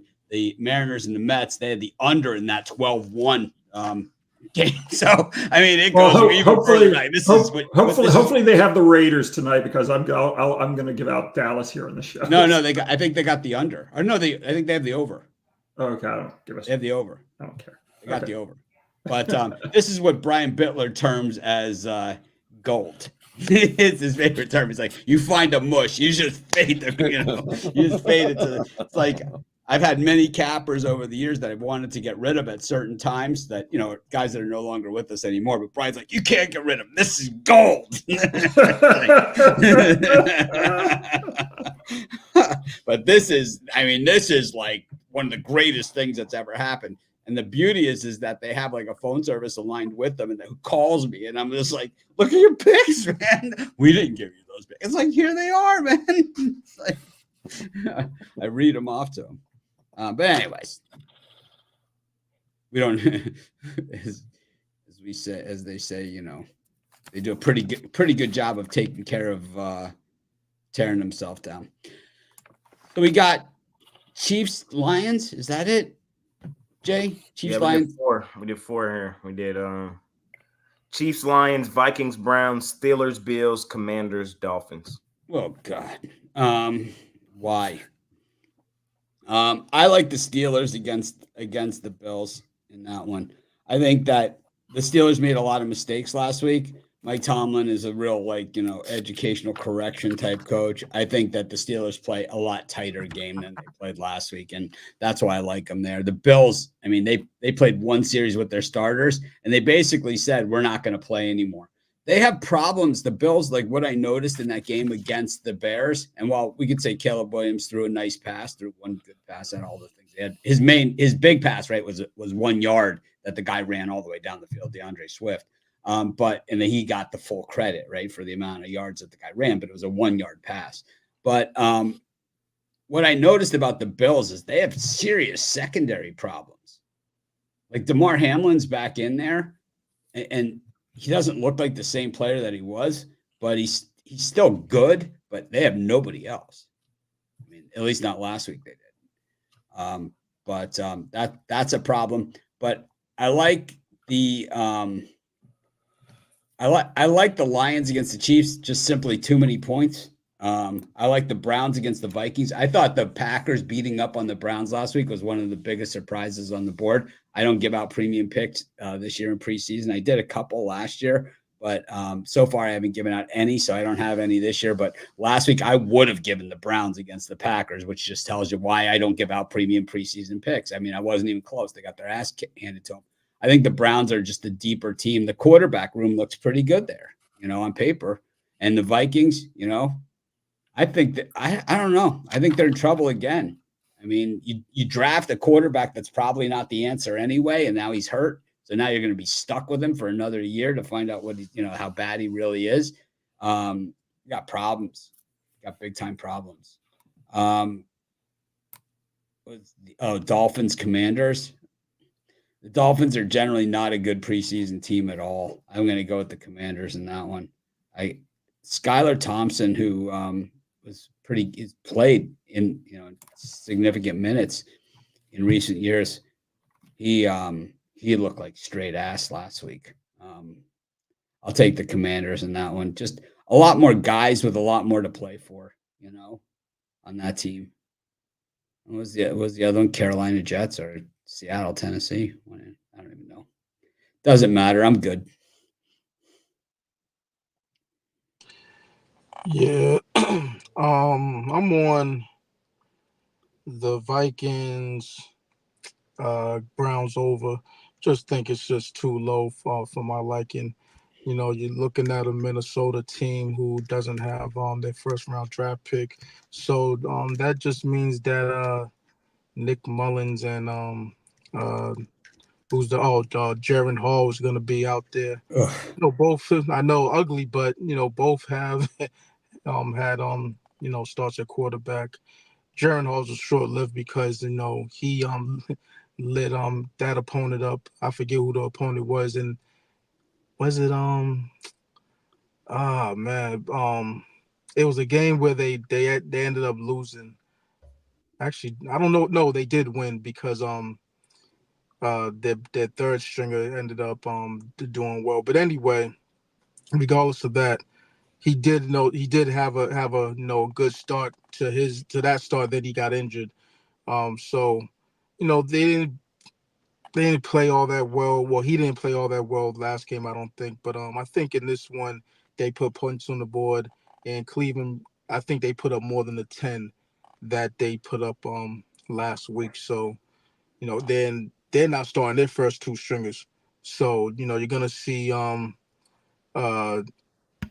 DTR and I forget the other guy's name. That's behind him. But I think you're gonna see more points than the 33.5. So give me the over in that one.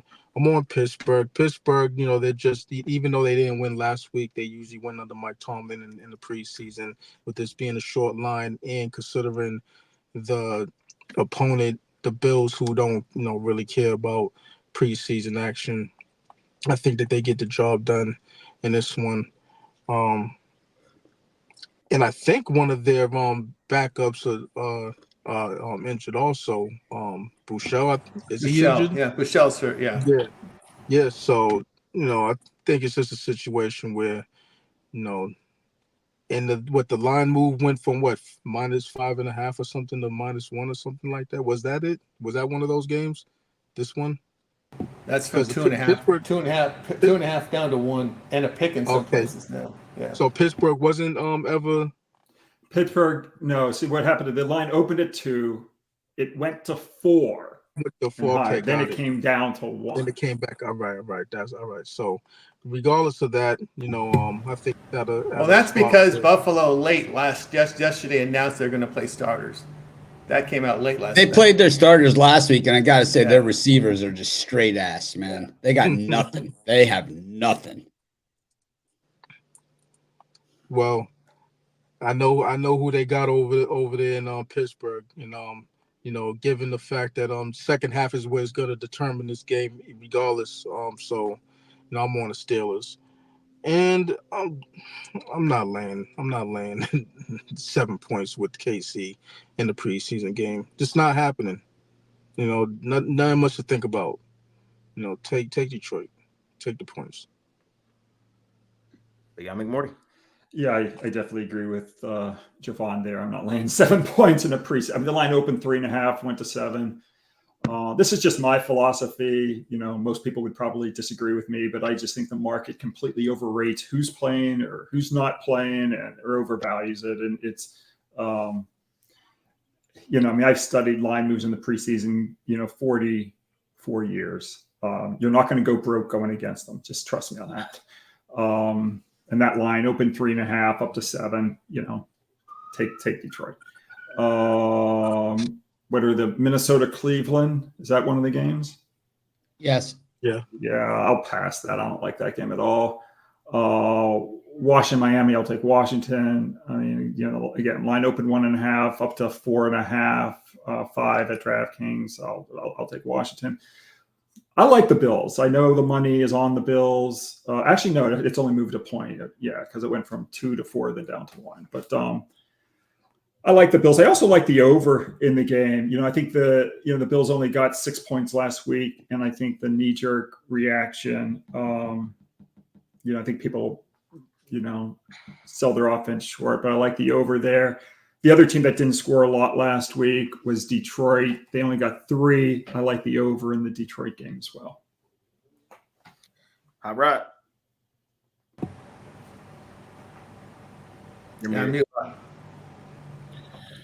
I agree. You got to take Detroit plus the points. That's what you do in the preseason. Find these spots. Basically, some of these the best preseason. Find some of this nice plus money and take a shot on the dog because that's usually where you make some money and hope they win outright. You don't want to be chasing laying 7 in a preseason game with Kansas City, who's got some issues on the offensive line to start this year. They've Joe Thuney, who missed the Super Bowl last season, still trying to recover from injury there. Jawan Taylor got carted off in practice. Juan Morris off the offensive line. So that's 3 guys off the offensive line for Kansas City already that are injured. They're playing a third stringer to start on that offensive line for the Chiefs. So they might have to make some moves before the season starts on that offensive line to protect Mr. Mahomes, because if you're not protecting Mr. Mahomes, he's got to run, and he can run, but you want an offensive line in front of him that's healthy, and the Chiefs definitely have issues on that offensive line. So give me to Detroit in that one. And Minnesota, losing JJ is tough. I think that was their guy. They were calling him, getting ready to go. I think he was going to take over for the Vikings. So I'm pretty bummed and depressed. And I think Cleveland rolls in that one. So lay the points with Cleveland. They get the job done there. And I'm with Big Al. I'm going to take Buffalo here. What do sports bettors eat? I'll tell you what they They eat Detroit pizza. That's what they eat. They eat the books for lunch. Yeah. So give me Buffalo in that one. The starters are going to play for Buffalo. Russell Wilson is going to get the start for Pittsburgh as well. Tomlin says he should go about 4 series in that one. So probably a lot of the stars will play almost the first half. So give me Buffalo going in that one. And Washington, Miami. I bet against Miami in the first preseason game. I figured that defense has got big question marks and issues. And in this this joint practices between these two teams. We've seen Jaden Daniels of Washington throw 5 touchdown passes against that Miami defense in their practices. So I think you can do it again. Give me the Washington football team money line. I think they outright the Dolphins in that one. That's plus 195. Oh, and Rod mentioned you don't ever want to lay 7. I'm just going to give people the numbers so that they can see how the numbers, reveal that. This is over 40 years in preseason football, laying 7 or more points. You're 48-71. So that's about. I mean, it's true. You don't want to lay 7 points. Now, yeah, maybe it wins today, maybe it wins this year, maybe it wins next year, but over 40 years, 48-71, laying 7 or more points in a preseason game. So, and again, why is it 7? Oh, that team wants to win. That team's playing its starters. The other team doesn't care. It's a bunch of crap. I'll get off my high horse. There you go. That was next. I'll take Pittsburgh here, laying the point. Again, bounce back off a loss here for Steelers. Tomlin was not happy last week, as Mitch mentioned. Yeah, you're gonna. I think we're gonna see a bounce back here. Yes, Buffalo will play starters, but how long? They didn't play much last week, and probably be the same situation here. We know we're gonna get 4 series from the number 1s for Pittsburgh. Then you got Justin Fields coming in. So I'll look at the Steelers in that spot. Again, taking the plus points here with Washington plus the 5. Skylar Thompson, I liked him coming out of college. And Driscoll is a healthy option here as well. So I'll look at the Washington Commanders here plus the 5 in that spot. And the line is 7 because the word is that the Chiefs are going to play their starters for a half, and they're going to be facing the Lions back up in the first half. So that's why we have that big 7-point line there. I'm staying away from that one, but the first half line is 4.5. If you're interested, I went and did some digging. Chiefs 2021 games, preseason game 2, 17-10 win over the Cardinals. Chiefs 2022 week 2 preseason 24-14 win over the Commanders. Last year, week 2 in the preseason, Chiefs 38-10 win over the Cardinals. I'm laying it. Andy Reid is a coach who he doesn't go by the norms. You can't put him in a box. Do I believe that his players are going to play a half? I don't. But I think a quarter of Mahomes, that's all I need. That's all I need, man, is a quarter of Mahomes. 14-0. Let's coast to a lead, Chiefs. Let's just coast to a lead, coast to a win. So 17. Let's go 20. Let's go 20-10. Chiefs. I think that's how this game shapes out. 17-14. We'll see. 20-10. Lions. I'll lay it there with Kansas City. Kansas City right now, I think they're gonna be my Super Bowl future. I think they're gonna 3-peat as of right now. Probably laying on Chiefs to 3-peat. Be the first team to ever do it. I'm on the Commanders with a lot of you guys. If this is what I said on the jam session. If you're looking for a plus money dog today, Commanders is probably the one for you.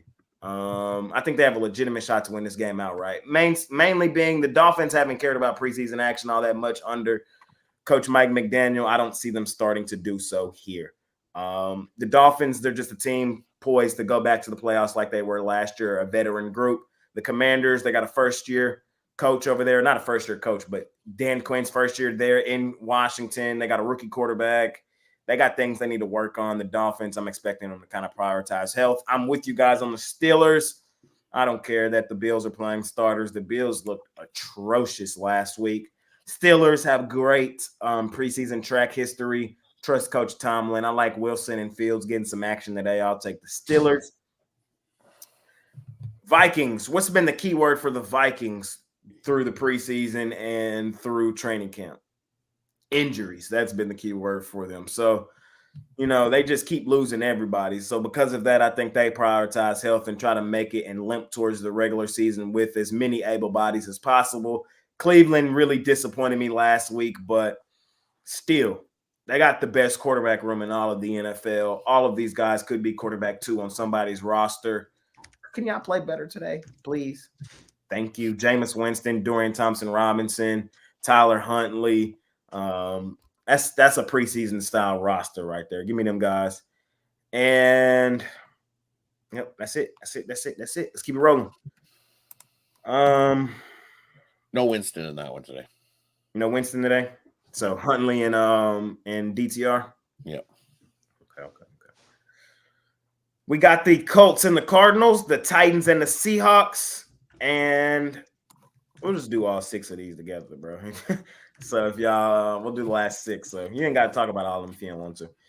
Cardinals, Colts, Titans, Seahawks, Jets, Panthers, Rams, Chargers, Bucs-Jags, Cowboys, Raiders. Jovan, you're up first, my man. What you like here? Last 6, close us out in the NFL. Gonna look at the Seahawks. It's just comparing these 2 quarterback rooms with the players. That's who's actually playing. I like Seattle just a little bit better. Sam Howell, if you watched him last season, he wasn't bad. Let's just say that, even though he was playing for a bad team, and he battled out there. He gave it all he could to just say he was on a bad team. So with that said, I like him as an option. He's going to get the majority of the snaps in this one. Look at the other side. I'm not impressed with Malik Willis. I'm not impressed with the other guy that they're going to roll out there also. So give me the Seahawks. Right now it's at minus on 1.5. I'm on the Rams now. Stetson Bennett, yeah, he did throw 5 picks. If it wasn't for that defensive holding, phantom defensive holding call. But I think that was just, him being on a learning curve. He's probably going to get the majority of the snaps in this one. And on the other side, you see this Chargers team. They got a lot of work to do, as far as I'm concerned. So I'll take the plus 2.5. Might want to put a little something on the money line with that also. Not like Sean McVay cares about preseason action, but if it's a spot where it's close and he could make Bennett look good, he's gonna do it. And he's gonna hoot and holler, and whoop it up on the sidelines, like he did last week. So I'd like to have my money on the underdog in that one. I was surprised, Jovan, to see him that. He was in that preseason game last week. But that's kind of who he is. You know what I'm saying? Fair. Not to say he cares because he doesn't care, but on the sideline he does kind of pull out the antics. As far as he had the perfect preseason opponent. Right.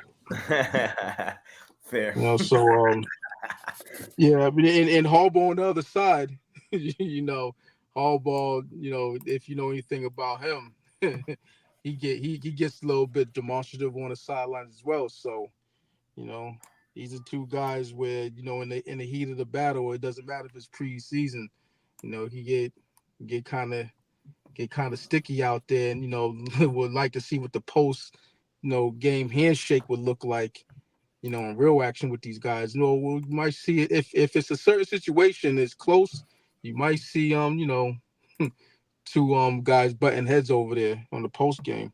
And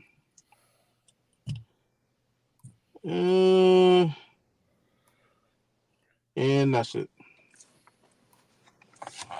Big Al. Well, I like the over in the Rams-Chargers game. Chargers, again, like Detroit and Buffalo, whatever, they only got 3 points last week, didn't score very many. I think this one goes over the total. Looking at a low line as well, 33.5 right now. Open 32.5. The money's on the Chargers. I still like them. I think they win a high-scoring game. The money's also on Carolina. I still like Carolina. No real opinion on Arizona, Indy, or Seattle, Tennessee. What else? Oh, Dallas Raiders. The line was 7, down to 6.5. Still 7 at DraftKings. I mentioned how bad favorites of 7 or more do. Favorites of 6.5 or more, they're also money burners. They've gone 41-47 ATS. Not as stark as 7 or more, but you probably don't want to lay 6.5 either in a preseason game. I'll take Dallas. And Tampa Bay, Jacksonville. Yeah, I like Tampa plus the points. The line's also moved in that one from 1.5 up to 3.5. I'll take the points with Tampa. All right. And for me in these this spot here with these 6 games, I like the Jets here. I just don't trust Carolina. Their offense at all is going to struggle to score enough points to win games this season. Jets, I think they cruise to the win in that one. The other one I like here, I got to agree with Big Al. Give me the Tampa Bay Bucs here plus the points in what's probably a 3-point or less game. And then I agree. I like the Chargers here. This Rams team, they don't usually get up for winning preseason games. Their record has definitely not been good. Sean McVay in the preseason. And I like the Chargers to bounce back. They looked awful in that first game. I think they get some points. I don't think they play a whole lot of Easton Stick in that one, in this one. So we should be good there. And I'm going to take Green Bay plus the 7. We know Green Bay looked really good last week at 7. I don't want to lay 7 points with Denver. Forget it. And I like the under here. Dallas, Vegas. Just bonus that Mitch had that little stat that he was telling us about. So 40.5 points in a preseason game. No thanks. Give me the under 40.5 in that one. Tony T. Yeah, I'll be on the Jets as well. Panthers just 151 yards last week, 2 of 14 on third down. Their preseason numbers are horrible last year, so it's carrying over again this year. Also, we'll look here at I'm going to look at the Rams plus the 2.5. I have no faith in Easton Stick, Luis Perez, Trey, whoever, Max Duggan. I'm going to take the 2.5 there. This quarterback rotation for the Chargers is just terrible. I know the Rams don't care, but again, the Rams are playing they're facing 2 preseason teams that don't care about the preseason. So someone's got to win. I'll take the points with the Rams in that spot, and also look to take the points here with the Dallas Cowboys. Trey Lance and you've got Cooper Rush has some experience here. So again, the Vegas defense last week gave up 452 yards, 310 passing yards. I know a lot of that's J.J. McCarthy, but still, you get 452 yards in a preseason game. Give me Cowboys. There you go. For me. Give me the Rams and Stetson Bennett. I'm gonna buy a little stock in the Rams preseason. I know they ain't done much. I'm not a Harbaugh guy. I'm not. I'm probably gonna be fading the hell out the Chargers this year, bro. Like I don't see it. I just don't see it. I think Harbaugh's overrated. I think Herbert's overrated. They ain't got no running game. They ain't got no receivers. Defense is mediocre at best. Chargers is just going to be a fade, bro. I'm just going to be a fade. Rams, at least we've seen this team do something. At least we know McVay can do something. Like, you know what I mean? Like, I don't know. It's preseason. Lean towards the Rams. I would take the Raiders, bro. I'm not taking my Cowboys, bro. Trey Lance is ass. He's terrible. Whoa. He's ass, bro. He's your future starter. Like he's not, bro. If he's the starter, I'm officially a member of the Cincinnati Bengals. I promise you. Welcome to the jungle. I promise you. I can't do it. What did he do last week? You can and you will. He threw 41 pass attempts last week. Didn't even throw 200 yards. Like, bro, he is the king of dink and dunk. Like, and that's what makes me so mad about Cowboys fans. I don't think people truly realize what we have with Dak Prescott. Is he Patrick Mahomes? No. Show me who else is, bro. It's Patrick Mahomes in a class of itself, and then it's everybody else. And then it's everybody else, bro, literally. Yeah, but he's in the middle of that everybody else. No, he's not. I'm telling you, I'm taking lower him. Middle then. I'm taking him over. My quarterback list probably go Patrick Mahomes, Dak Prescott, me personally. I mean, that's just how I would do And I mean, you can argue anybody else. Like, you want to argue Lamar? What's that? No, it's not Lamar. What about Joe Burrow? Okay, I'll throw Burrow. I'm a Burrow guy. I Burrow maybe two. I'll Burrow maybe Dak three. How Burrow many two, Dak how three. many playoff games Burrow has two, Burrow I changed won, it. I changed and it. how many Burrow games has two, Dak Prescott won? Burrow 2, Dak 3. There, I changed it. That's right. That's fair. But outside of that, if you want to argue me anybody else, bro, it's a legitimate argument. Justin Fields. What about Justin Fields? He's ass. You want to argue me? You want to argue me? Josh Allen, who's led the league in turnovers since coming in the league, he's ass. You want to argue me? Lamar Jackson, he got the same playoff. What about Aaron Rodgers? Dak Prescott. So it's like Aaron Rodgers. Aaron Rodgers, he has won Super Bowl since 2010. Like he ain't done shit either. How many playoff wins does he have? Who cares? What's the goal? Win the bowl. So how many does Dak have? He got probably the same amount. Like it's like zero. He's got zero. No, he doesn't. We beat the Lions. No, zero Super Bowls. Aaron Rodgers has one. That's what I'm saying. Hurts. I'm not taking the running back over Dak, bro. Like when you go look at the numbers and all I'm saying, let me get off my soapbox. Let me get off my soapbox. Pay Dak his $60 million. Pay CD, bro, and let's just run it, fam. Let's just run it, bro. What about Haneke? No, Dak Prescott. No, bro. That's what I'm saying. Like, I don't think y'all really looking at the quarterback landscape around the league, bro. Like, the highest paid quarterback is Jordan Love, and what about Deshaun Watson and goddamn Trevor Lawrence, like Deshaun Watson? Like, no, I'm taking Dak over all them guys, bro. I'm taking them over. What about Sam Hartman? Taking Dak. So the Dak CJ Stroud. I'm taking Dak. CJ rolling into year 2. He's rolling into year 2. Yeah, exactly. Year 2, and he's already doing better than that. Anthony Richardson. No, he is not. Bro, we'll be here for another hour, bro. We'll be here for another hour. What week is Dak going out? By what metric? Week is Dak taking those? Even if you just take, let's just say Dak's rookie. If you want to talk numbers from last season, it's not even close. Dak had the way better season than CJ. And if you want to go talk about from the start of their career, I'm taking Dak's rookie season over CJ's rookie season every day of the week. What about Russell Wilson? He's got more Super Bowls than Dak also. He does have. He has one, but at the same time, we saw Russell Wilson in Denver last year. It wasn't pretty. It wasn't pretty. He's been to more Super Bowls than Dak too. Yeah, but he also had a team where it was led by the defense, probably the greatest defense of my generation. That's also with what Russell Wilson had in both of those Super Bowls. So what about Drew Lock? He's the backup to Geno Smith, or he was the backup to Geno Smith. So, I mean, I think that tells you everything you need to know, bro. So Geno Smith's the choice here. Geno Smith wants a new contract. That's what I'm saying.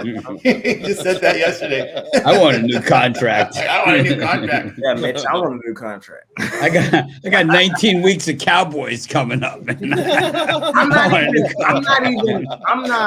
not finna be a nauseating Cowboys fan. I'm a realist. I'm a realist. You wore the hat all summer long. Come on. It's the stadium. This is our outlook for the season. We're gonna fight for the division. We're gonna be a playoff team. We might get one playoff win. We might go out in the first round. It's just that's what this. That's you should have never left Texas Stadium. That's the problem. That's what that was a home field advantage. Texas Stadium. We're gonna finish the season. We're gonna finish the season 11-6, 10-7, and be in the offs, bro. Like that's what it is. And then lose the first one. We might win it. And lose the next one. You went from a football stadium to a movie. I don't know which y'all want me to say. Y'all want me to say we're going to be the worst team in the league? Y'all want me to say? Yeah.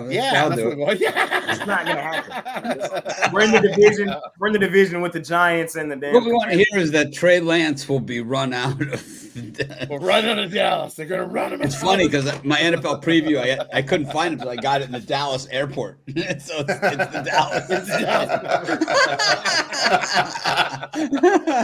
What is your team doing? If your name is not Patrick Mahomes, then you ain't done shit either. That's what's so fucking funny. I don't have a team. Everybody likes to clown the Cowboys, and I get it. We're America's team. But unless your team doing something, I don't want to hear it. I don't have a team. I don't want to hear it. I only have the last team I bet on, man. That's my team. I'm not talking to you. I'm talking to the comments. Oh. But yeah, it is what it is. I get off my soapbox. I'm just looking for a 14 parlay lock from the comments. Y'all hear the soapbox plenty more this season. I would like a parlay lock. He's trash. Give me a preseason 14 parlay. Jerry, please pay Dak, bro. There's no other answer out there. Just pay Dak. Javon sent me one. I got to just run it. That's all I'm saying. But I would take the Raiders today in preseason action and lay the points. That's all I got. Mitch. I'm taking the under in the Cowboys-Raiders game. This newsletter is just straight money. They call this their 100%. 100%. What do they call this thing? They call this play. Oh, it's a spam email. Let me find out. They call it their 100% confidence pick. There's zero obligation, and they love the over in the Cowboys-Raiders, which makes a lot of sense for the super square play since the Raiders gave up 1 million yards and points last week. These guys are the squarest cappers on the planet. It's gold. Who are they? I can't say it in public, but just text me. It rhymes with well, I can't even do it. It's 2 words. There's an and in the middle. I'll text it to you. Okay. These guys are gold. Does it go with cheese? It sometimes maybe a little bit of cheese. Yeah, it could go with cheese. Go with some cheese. It could go with cheese. Sure. Definitely goes with cheese. Could go with some cheese. Nice little bottle of Pinot Noir. Clyde, that's not actually a bad analogy. It's really not. It's really not. When you just kind of think about it, like it's not that bad of an analogy. It's really not. Dak Prescott reminds me of Austin Matthews. He's great in the regular season, and then he hits the playoffs, and it's just like it's not even great in the regular season. He'll have a game. Dak will have a game, and you're just like, what is he doing now? Dak had the best season of a quarterback last season by the quarterback numbers. If you take out Lamar Jackson's running, if just pure quarterback, he had the best season of any regular season quarterback last Not against the Eagles, he didn't. It wasn't even close. So that's what I'm saying. Like sometimes you just got to take your hate out of it. Against the Eagles, he didn't. You just got to take your hate out of it. I could also point to, but I could take every other quarterback last season and pinpoint one game where they play like ass. I could do that for everybody. You took the Panthers over the Cowboys, man. That's what I'm saying. That's what I'm saying. Took them. I'm just trying to Panthers. I'm just defending these boys, man. Like I'm not. You took the Panthers. I'm not, but I'm not gonna just let the world. That was like the 1 week I had the Cowboys as my play of the day. People treat Dak like he's like Baker Mayfield or something. Like, bro, chill, chill. Kind of like Mayfield. Got to give a slight edge to Mayfield. What's the other? Oh, I like the Chargers against the Rams. Jim Harbaugh, surprisingly, 10-7 in preseason as an NFL head coach. Sean McVay is 8-14 as an NFL head coach. I didn't even think he had that many wins, but he got the win last week. So the probability on a 33% coach winning more than one preseason game is slim. Take Jimmy Harbaugh to get on the board here. I can't stand him, but the beauty of it, he'll act like he actually did something. Right. That's they won something. Yay! I'm good on those two. Our Dak Prescott ran a little over. Look, who's the best quarterback in this picture? Dak Prescott. I don't know. I think Thibodeau, maybe Thibodeau from the Giants is better than him. Javon, what you like? Oh, that's it. I love that Dallas airport. Yep. On the tram. I'm always on the tram in the Dallas airport, man. It's like fast. I live on the tram. What you selling today, Mitch? I got just up for sales only my $19 top play. We got the free consensus report at Pick Dogs. You just have to go there and where you pick out the 1 week consensus report. You put in where it says apply code 1 week, and you get a free week of the consensus report. I have a $19 top play. I have other plays there for long term. I just haven't put them together in a package because the show ran a little long. And but I will probably do that, especially the later plays. And then if you have a I had Micah tell me to say it because I'm not saying it right. If you have a private book with a weekly credit, fill out the form in the description of my 7 picks video, or I'll put the link here for you guys. You can partner with me in my betting syndicate. If you don't have that type of situation, we got tons of great premium picks here. We have our VIP. We have our Dime Club. We have Al has all access. You got all kinds of stuff. But this is only for people with, credit books, basically private books. You have a chance to partner with me. I put up 100% of the money. You guys don't have to put up anything. You only get to share in the winnings. If it's losses, I pay it out of my pocket. That's how much I win. So I'm not worried about losing because it doesn't happen that often. It does happen, and I'm a quick payer. But if it does, but it's like I think it's worth 16 out of 18 months winning. So not concerned, but if you do have that, by all means, I'll put a link in here for you guys. So you can click on it, fill out the form, and one of my partners will be in touch. If you want to do it, it's not for everyone. It's a different type of betting. It's not like sitting there rooting for the Cowboys or something. Certainly it's different. That's for sure. But it's a primary source of my income. So I'm giving you guys a chance to get a piece. All right. It's free. Tatum didn't win nothing till this year. So, what are we talking about? Whoa. Jay, you're talking about my favorite player. Hey, man. The guy's a contributor, a team player, and an all-star. The one top spot I got, bro. Top 50 all time. Stop bashing back. World champion and gold medal 1 year. Yeah, top 50 all time. Stop that hate, man. That's my best water boy on the Olympic team was Tatum. Look at him go. Gold medal. Jovan, my man, what you got going on today? Got a 5-pack in NFL preseason action. Just some spots that I particularly like. So I'm gonna rock with it. Check that out. Also got a 3-pack in MLB. I've been running hard on that one. Not last night, but it is what it is. I'll bounce back today. So I particularly like these 3 plays in MLB action. So 8 in total. I wanted to put up a WNBA play, but that doesn't look like it's gonna happen because I did like one particular spot.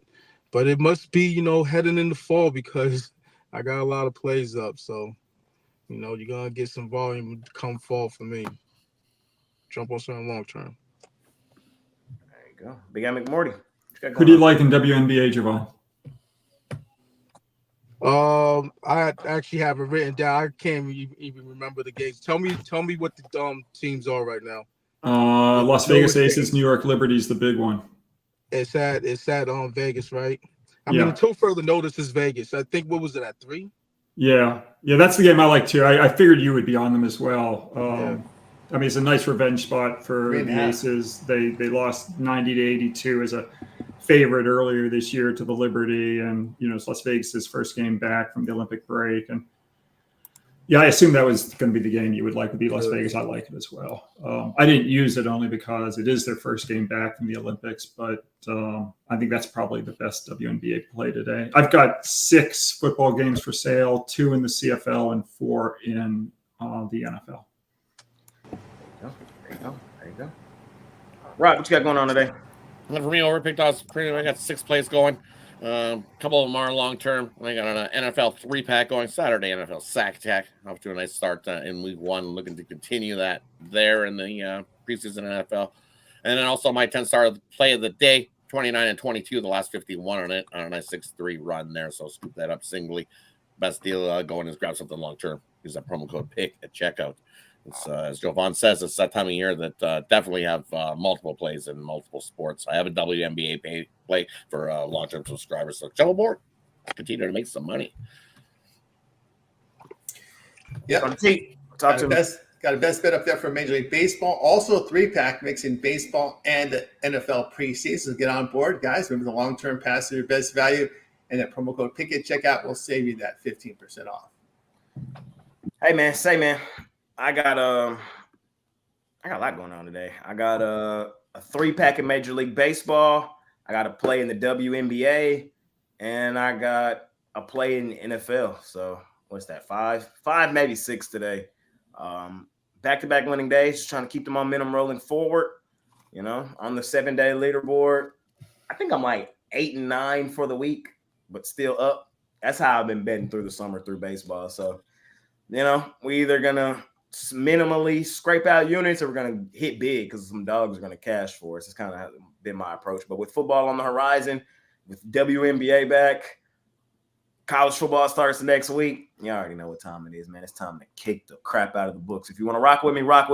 Hop on with me at Pick Dogs Premium, and let's continue to make some money. All right, fellas, that brings us to parlay time. Also, parlay time and any other things you got out there. So, we're going to do parlays, and I know there's a ton going on today. So, if you're on home runs, UFC, WNBA, anything, talk about it here in this slide as well. Mitch, lead us off. What you got for me? I'm going to roll with that under in the Raiders and the Cowboys. It's just straight gold. I'm going to take where was I? I'm taking the Cincinnati Reds, and I'm going to parlay that up with the Dodgers. Jovan, talk to me. I got 2. Actually, I'll have 3 because I don't know if the video short that I put up if it's up. So It will be that up one shortly. would be It's hard for me okay. to So go I won't on. say that. I won't say that one.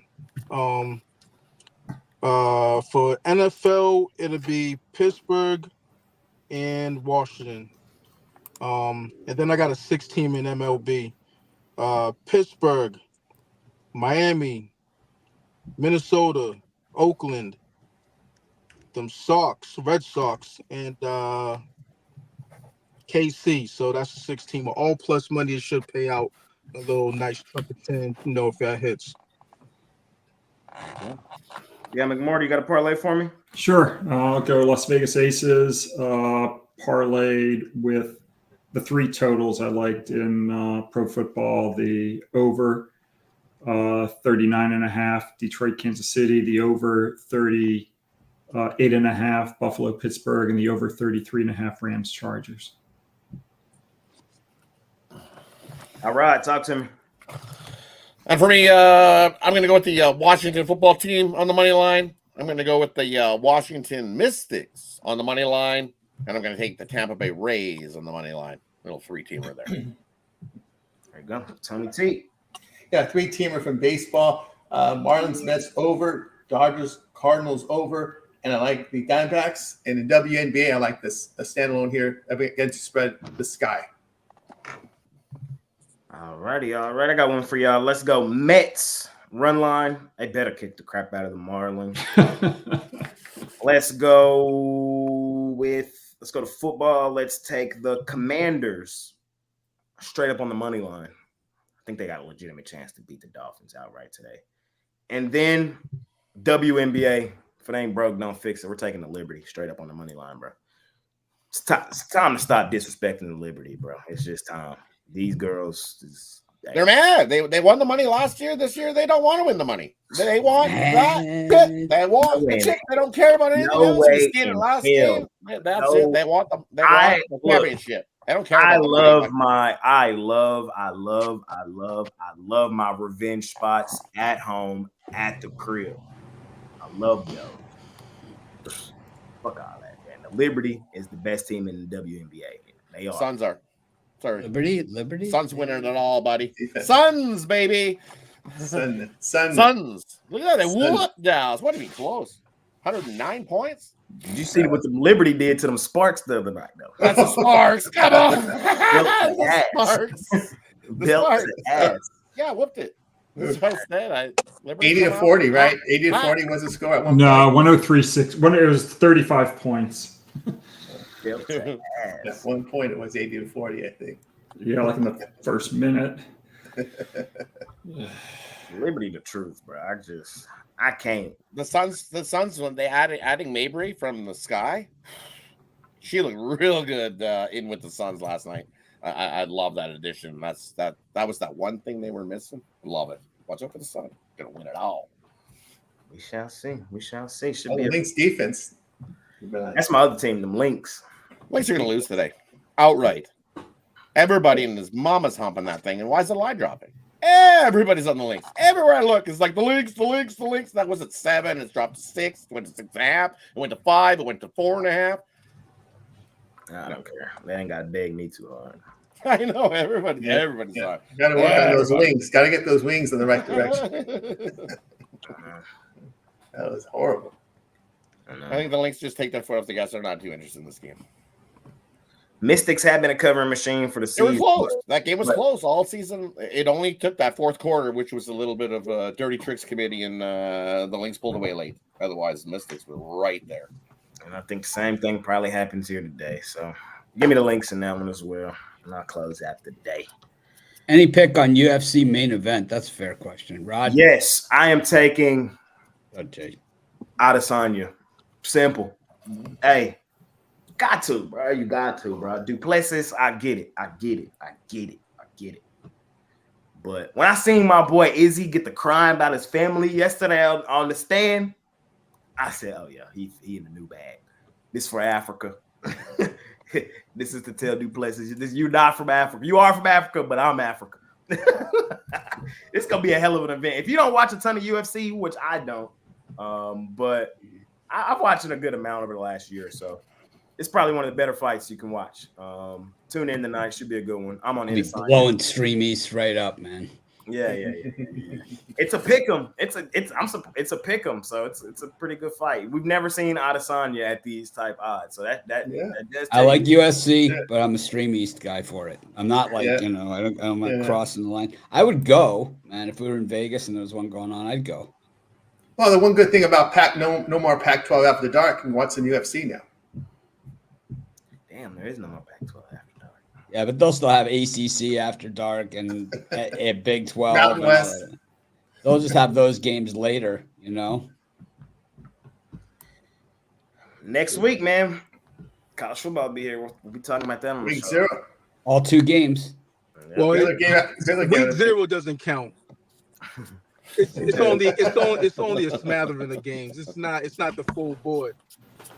They gave you a Hawaii game up there. Miami 65, Florida 3. Heard like Florida yesterday in the drive-thru game out of week 1. Who did? Bittler. An idiot. The clown, man. Their coach is going to get fired on the field, man. We're stacked. We shall see. We're here, baby. We're stacked. here. We have an NFL offensive line, man. We're going to run them over. Take the over in the fight. I think it goes to a decision in this big final in UFC. I think it comes down to a decision. I don't think anyone gets knocked out. I think you got to battle for 5 rounds. Can you imagine when Lucas makes it to these fights, man? How awesome is that going to be? That'll be exciting. That'll be cool. Yeah. If he ever makes it out of a minute and a half into the first round, we're going to get some real exposure with this kid. It's like he gets into the ring, man. He's got the guy tapping out. It's like it's over, man. It's like whatever. As soon as he gets his grips on him, and he's like, that's it. It's over. It's like over. I mean, seriously, as soon as he touches the guy, like that's it. He just wraps him up. Is like he's not leaving it in the judge's hands. That's for sure. Al, have you seen our MMA pick dogs fighter? No, and I he's a beast. Yeah, I'm sure all beasts. No, this guy hasn't. This guy, what was he as an amateur? Rod 19-1 as an amateur. 19-1 I think. Yeah, amateur, and then his pros. He's 3-0, and like no one's even come close. I mean, it's like. It's been like over. 2 of them were the rear naked choke, and one was the guillotine, right?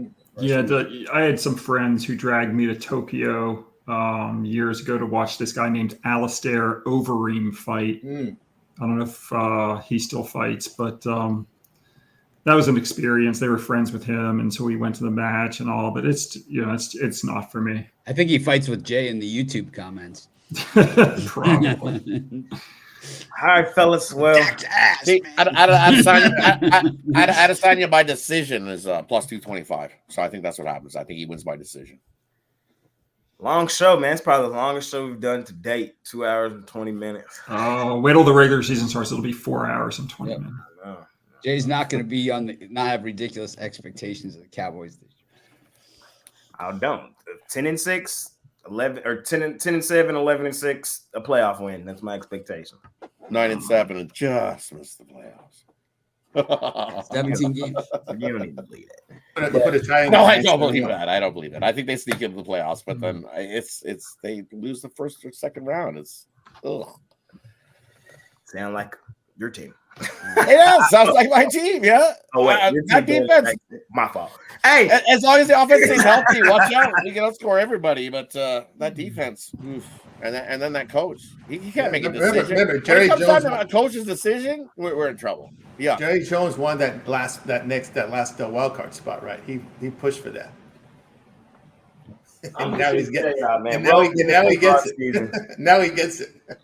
Rolling into football season, man. If your team don't have this man right here on your team, y'all don't have this man right here, you might as well pack it up, bro. You might as well. Well, they need some guys up front to protect him because they're beat up on that offensive line. They're starting a third string guy to try to step up on that offensive line. You might see some Chiefs make some offensive lineman moves. I'm not trying to be the smartest. We have this guy. I'm just trying to tell y'all what the eye has told me that guy since high school. Since I seen that man throw football back in high school, he's been the wax on, wax off. That's how I'm feeling. Appreciate each and every one of y'all, man. We'll be back tomorrow, same program, same timing. We got everything tomorrow too. Full schedule, Major League Baseball, 2 NFL preseason games, a couple of WNBA games, and a lot of banter to go back and forth and talk about. So go out.